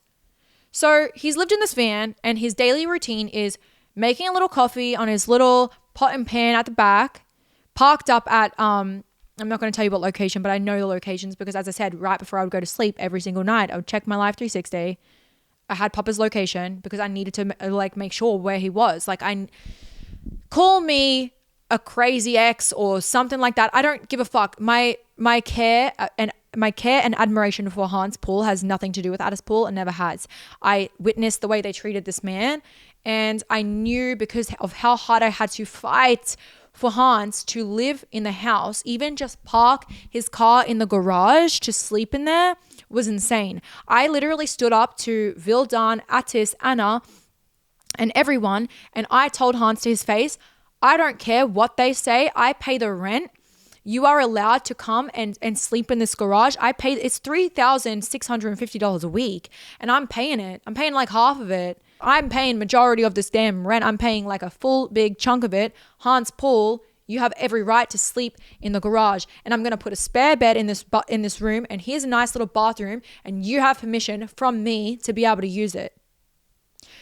When I tell you the amount of bullying I experienced from Vildan just because of this, like, you have a fucking another man. Go and live your life with another man. Who cares what I'm doing for my freaking partner's father that is literally has like nothing left? His family's passing away. He's going through shit. You've just cheated on him and left him.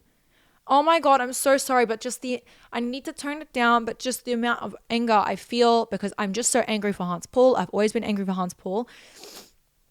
And the amount of bullying that I received, to the point where I'd even cry to Hans about how horrible she is to me and how she's trying to pit everyone against me because I always stuck up for him. And she didn't like that. She didn't like when someone sticks up for Hans Paul because she hated Hans Paul. I don't know why. He never fucking did anything to her.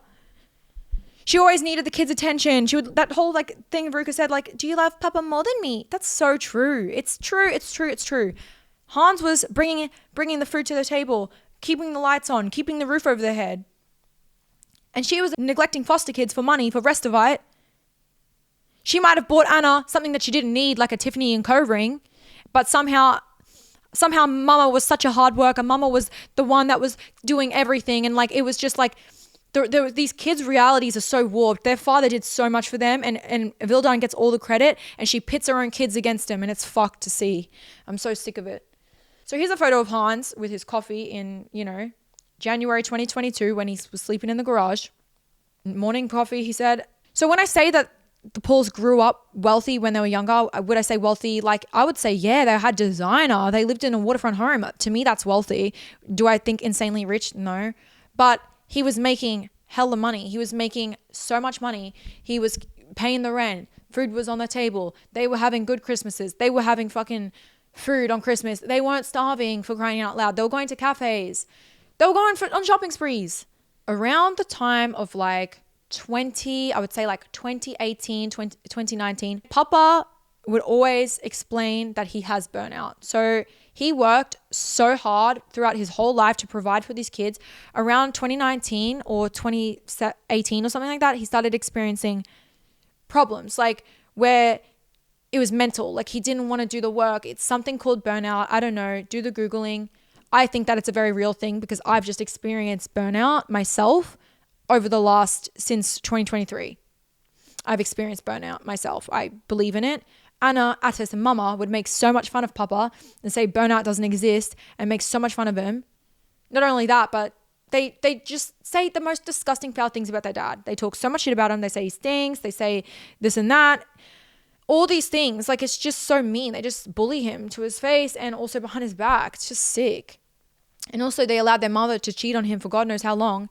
And it was only until I literally said to Atis that I'm just going to tell Hans if you don't. And I hadn't even met Hans yet because he was still in Germany. I'm not going to text him. I knew him over the phone and I would talk to him over the phone regularly.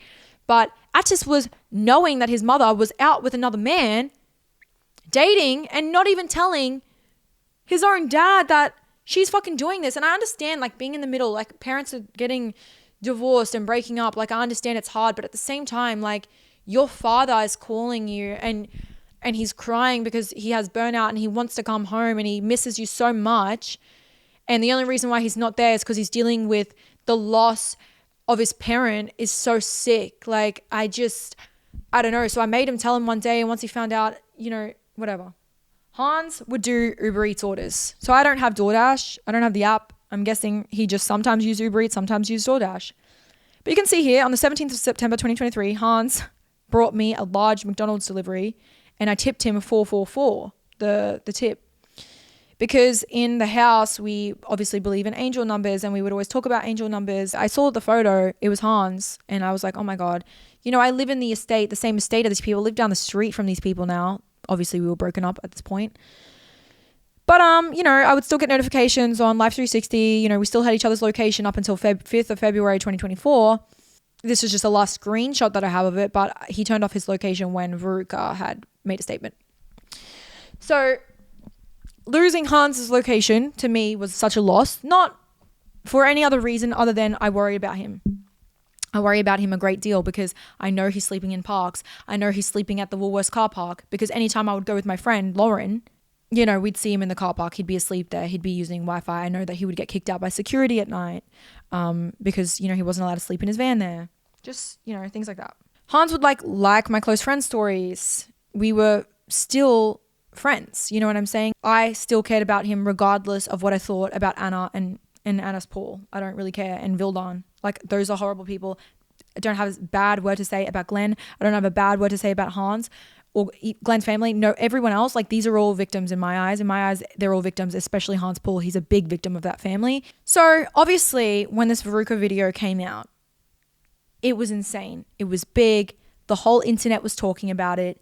It was so niche. Everyone believed Veruka and it was just this big thing until, Anna's not saying anything and she's not addressing anything. And then you've got Hans on his Instagram story saying what he's saying, saying it's not true and blah, blah, blah. And then, Veruka's just like getting all this hate, which is so fucked and ridiculous. Obviously, the first thing in my mind when this video came out, like, I was not friends with Veruka, was, oh my God, I'm so scared for Hans. I'm so scared for Hans. What are they going to do to him? They're going to do stuff to him. They're going to treat him bad. They're going to treat him worse. As I said, I'm already somebody that checks his Life 360.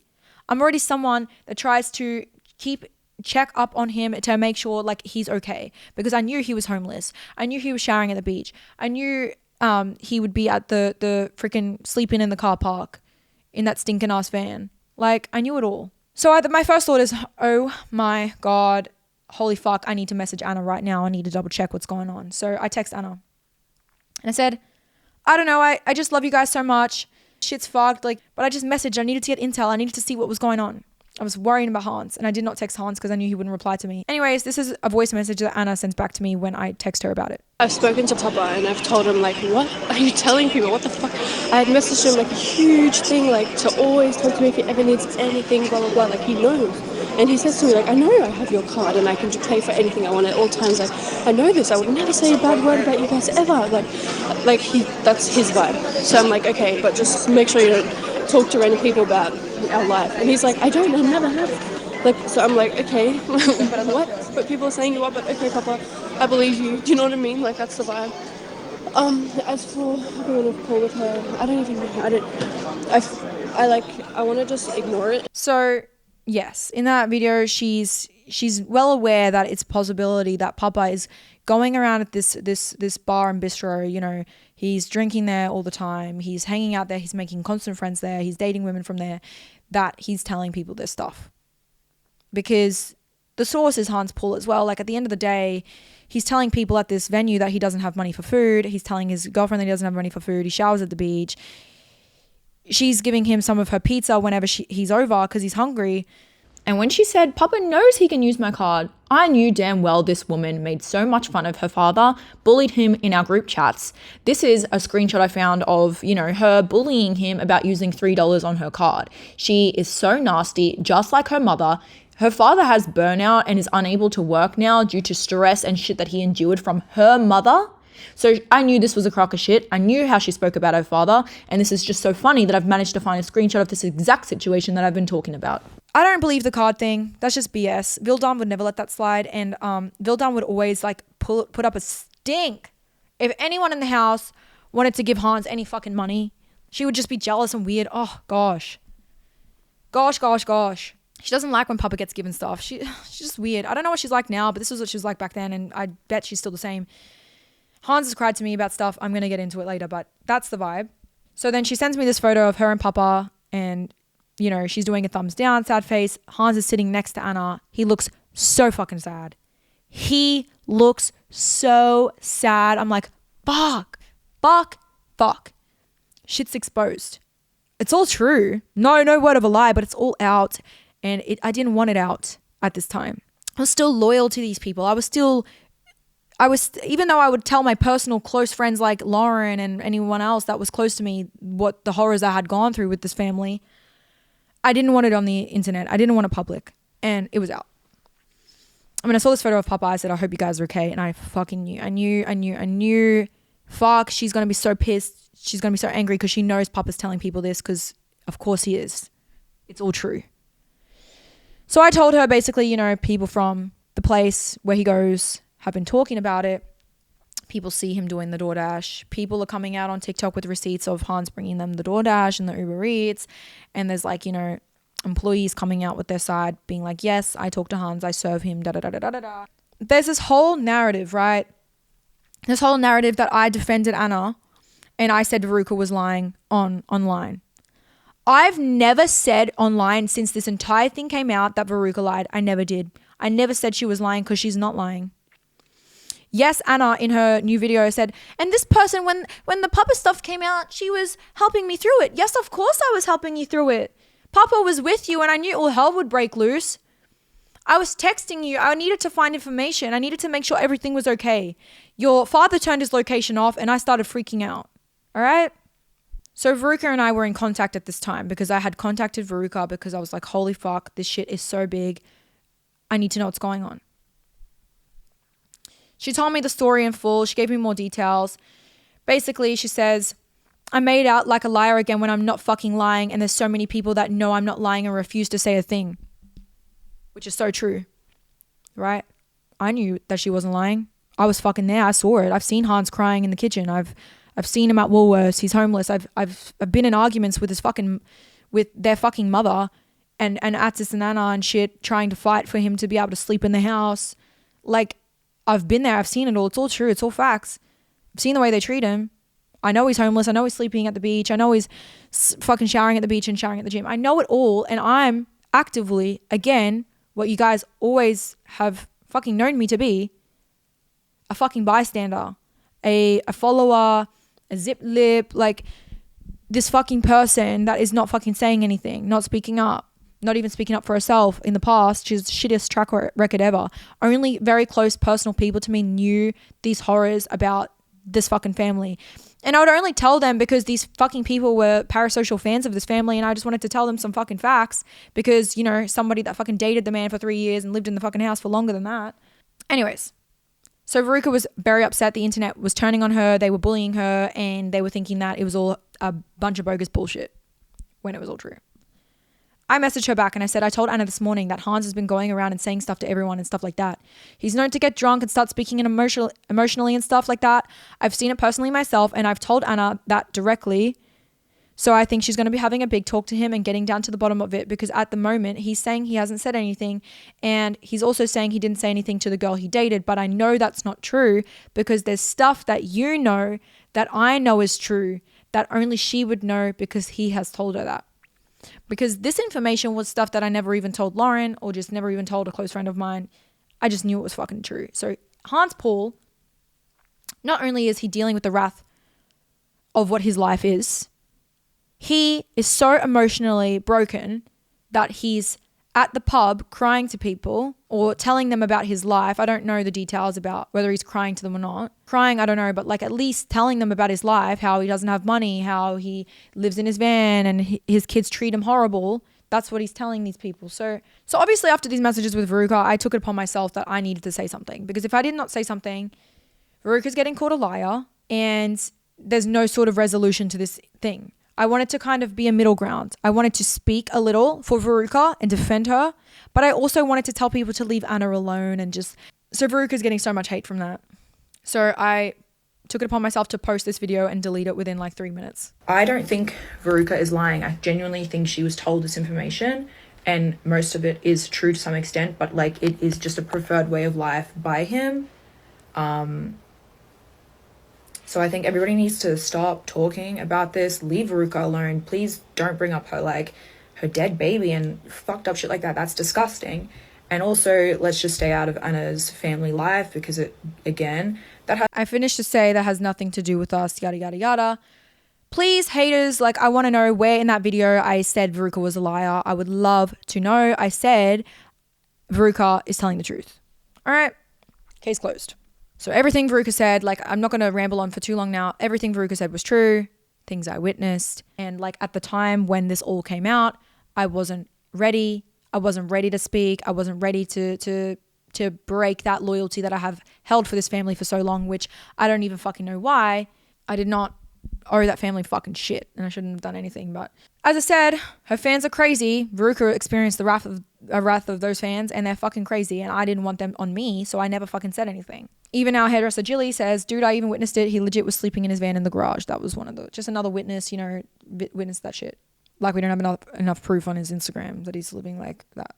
Now I'm going to get to the next part here.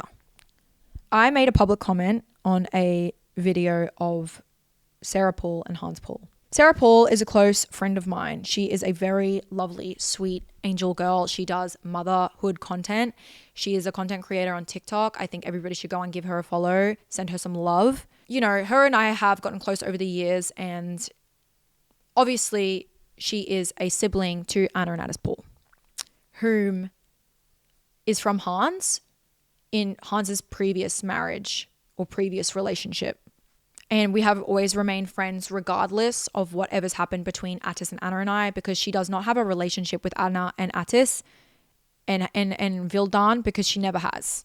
And I have opinions that I'm going to be speaking on that I want you to know, that I want to clarify is not directly coming from Sarah. However, Sarah has made posts on her Instagram that may or may not suggest certain things, but I'm going to say my opinion, and I'm also going to say things that I heard from Hans Paul's mouth when he was crying to me about these instances.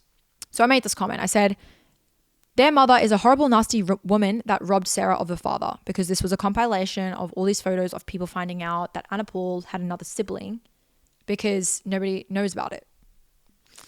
When she's also a content creator, when she's also a small business owner with a salon, like an in-home salon that does tattooing and stuff like that, which Anna never fucking shouted out or posted, never supported. Anyways, so here's a vlog from 2020-21, and this is a photo of Anna and Sarah. This is a screenshot, and I just want to talk about this. So when I first met Anna and Atis, I had, obviously got to know them. I would ask questions. Oh, do you have any other siblings? Do you have any, and they mentioned to me that they had a sister, Sarah, who is related to them through their father. and that she was a half sibling, and apparently she lives in Sydney. And I said, does Papa have a relationship with her? And they said, no, not really. And I was like, well, why? She lives in Australia. Why is that? And, you know, obviously because I'm a broken child, you know, I experienced having an adoptive father that hated my fucking guts and treated me like shit. It just kind of broke me down. I kind of felt sad. I kind of felt like, well, you know, he lives here and he's not really there, and they haven't really seen each other in a long time. I mean, they'd send each other messages here or there, but they haven't seen each other since like probably early teens or something or whatnot. Just completely estranged relationship. But as Sarah says, which are some of these screenshots, this is Sarah posting on her own Instagram, and I'm just going to talk about them. You know, everybody wants the tea. I'm overwhelmed by the love and kindness of you all have shown me. My inbox is flooded with a lot of curiosity, which I would love to share, but also so personal about my childhood. So she needed to take some time before she even thought that she might even be close to share anything about her childhood or anything that she had gone through with this family, which, you know, is fucked up. But she answered a question on her Instagram saying, are you close with your other siblings? So she has 7 siblings, 4 on her dad's and 3 on her mum's. So Hans Paul has other children too. Not just Sarah, not just Anna, not just Atis. There's another 2. But I'm not going to talk about those kids. I personally don't know them. She said, rough, lonely, confusing when somebody asked her what's her childhood like. But the grass is always greener where you water it. Always be open and kind-hearted because the energy you give will attract. She answered a question saying you deserved to have your father around. She said, I agree, but everything happens for a reason, and I am who I am today because of the experiences I went through. My doors have always been open to those who want to be in my life. I don't hold grudges, I just set boundaries. Even if he couldn't be there for me then, I am grateful that he is able to be there for my children now. I'm going to touch on that. Sarah had times where her father was there. Very rarely. She has gone to Germany and spent time with them before. And as I said, before I speak, none of this is coming from Sarah. This is coming from stories and stuff that Hans Paul has told me, not saying that Sarah and I haven't had our conversations, but I just do not want Sarah thrown under the bus here for absolutely anything. This is all entirely coming from Hans Paul and information that he has told me and things that I have witnessed with my own 2 eyes. So I just want to say that, you know, she had gone to Germany and, you know, he was trying to actively be there in her life, especially when she was kind of younger. And, you know, it wasn't like they would see each other all the time, but they would see each other sparingly throughout the years in childhood. Now, when I set this arrangement up between Anna and Atis, so this was in 2021, you know, I had followed Sarah on social media since I first got to their house, and I had learned they had this beautiful sibling that created content too. I wanted to follow her. So I did, and we had, you know, been chatting back and forth and, you know, becoming friends online. Anna never did that, and Atis never cared either, but I did. And I noticed that she's an amazing person and she's cool and whatever. So eventually it got to a point where, oh my God, we should meet up. And this was in 2021. So obviously a year later, 2020 is when I started talking to her. And so we met up and she was so lovely. We were hanging out with her, having so much fun. We had dinner. Anna was over the moon. She was filming her content as usual. Atis, we were talking to her partner. We really liked him. Everything was so sweet. This was before she had children. And she was just a really sweet girl and we wanted to keep seeing her again. We loved it. So we came home from Sydney. So we had gone to Sydney to originally meet her. So we had come home and I just remember like, you know, everyone was talking, like Hans was so happy. He was making comments like, oh, it's just so beautiful to see, like reunited, like da-da-da-da-da. Because obviously Hans had been texting her a lot while he was in Germany. And I'm going to get to the stories a bit later with what happened in the middle of these 2 timelines. But, you know, Hans was over the moon. Anna was excited because, you know, she's probably realistically got a new content source and it's going to blow up because, oh, look, my spare sibling. And I don't want to try and downplay it or anything like that, but like just the way she's acted after just goes to show that that was nothing but her intentions and thoughts. And Atis, I don't know, he's a bit, I don't know if he has a brain cell with this situation. I don't know what's going on. They'll just do anything to make their mother happy. So anyways, we're all happy. We're all talking in the lounge room. So Vilden comes in, you know, she's got a man with her, whatever, like she's seeing how we're going, yeah, blah, blah, blah. And then obviously Hans is talking about this dinner, you know, Atis is talking about it, Anna are talking about it, that we've got nothing but good things to say. And she's standing in the fucking corner. And this is what she always did. She would just stand there and she's like, so how did happen? Like, how did this arrangement, like, who messaged first? Like, who made this thing? Because, again, we all live in the same country, yet they hadn't seen Sarah in years or even really spoken to her in years. So who did this arrangement? Who started this? Like, trying to find who initiated the meetup. It was me. I said, I did. I'm friends with Sarah. Like, we talk online, and I created the meet. Like, I made that us go out to dinner, and I connected everybody, and it's so beautiful and happy. And she's like, lovely, with her little fake fucking smile. The eyes were telling. She was pissed. She was pissed off. And I noticed Atis and Anna looked at each other while this was happening. It's like they almost had some underlying agreement that was unspoken agreement that, oh, I wonder how mama's going to feel about this. Why? Why should they have a feeling about that? Why should they have to worry that what their mom's going to think about this meet? Poor Sarah hasn't had a father her whole life. She's had a father that has shown up maybe she can probably count on both her hands. I'm not saying she said that. I'm just saying that's what he's told me. So why the fuck would a woman that's at her old age be so, but that she's not even with that man anymore? Why does she care? I know why. Because she's addicted. She's addicted to attention. She needs her kids' full attention. That even if they're giving attention to Papa, it's the fucking end of the world. And if Atis is giving me attention, it's the end of the world too. So obviously I knew Vildan. I knew how she operated. I fucking clocked that shit. I already knew that. She was jealous of me. She didn't like me. But she hated and didn't even like me even more now that I was initiating hangouts with the cool half-sister and I was friends with her and Hans was getting joy and happiness in his life. She never liked to see that man happy. She always wants to see him in his van homeless. I don't care what you guys say. I know this woman. I don't care what you think you know about Vildan through the fucking camera, through Anna Paul's edited, curated TikTok vlogs. But that woman is a nasty, evil person. She makes everyone around her miserable. She does not care. She only cares about herself. And as long as money is coming into her pocket, her allowance that her kids pay her, like, she's happy. And that's how you have to keep, and that's why they have to keep increasing it too. Otherwise she starts to sulk and get sad or whatever. Like, again, at what point am I talking shit and nagging and going off track? But anyways. So yeah, that was just the beginning of the bullying that I endured from Vildan. Like, just the fucking beginning. It just got so much more worse. It was already bad before, but it was way worse now. She wasn't shy about it. She did not like me. She would talk shit about me in German straight in front of me. And I knew it too. And I, of course, at the time, weak or whatever. But I was getting fed up. And, you know, she would be going out with Glenn, Anna, her, and then her new man and his kids or whatever the fuck it was, going out to the Korean barbecue and having fun while Hans is at the house, dog sitting or watching whatever shit on his laptop, sleeping in the garage in the van, because she was already upset with me that I had already allowed that man to sleep in the garage. She didn't even want that. She didn't even want Hans to like be near the kids. That's what it seemed like to me, all right?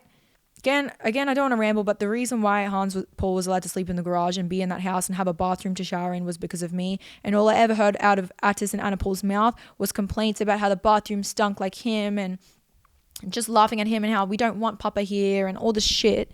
It makes me want to vomit. It actually makes me want to throw up. It's actually fucked, the fact that I never said anything till now. But here we are, right? Better late than never. Or are we not following that? Are we not caring anymore? At this point, am I an enabler too? I think I am. But, you know, I did what I could at the time to help him, and I would give him money and whatever. Help him, like make him, like, if I ever needed a job, I would pay him money to do it. Hans Paul would tell me stories of, you know, what it was like raising Anna and Atis, how he had a family before Anna and Atis, and then he had Sarah in between these two, and then he started a family with Vildan. So, you know, he has about, I think, 5 kids. Sadly, the first 2 situations didn't work out. They just didn't work out. So he started a family with Vildan, but really early on realized red flags. This is words from Hans Paul. Red flags with Vildan. She was very jealous. There was just a lot of things about the woman that just was not giving right. But he stayed. He did not want to abandon another family like what he had already done twice. So he stayed regardless of how he was treated. and boy, did it cost him later.